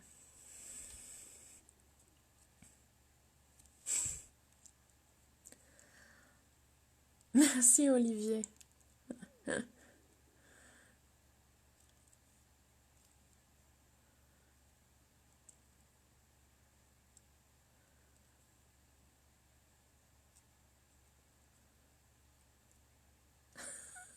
Merci, Alice. Well, thank you. I will leave you guys, and if you want to post comments about the video afterwards, so I will read them all, and if you have more questions, I will pop and see what you've been writing, sorry. Oh, my English is, I'm tired, I think. I'm talking since 4 hours now. Okay, thank you. I'll leave you now. Bye-bye.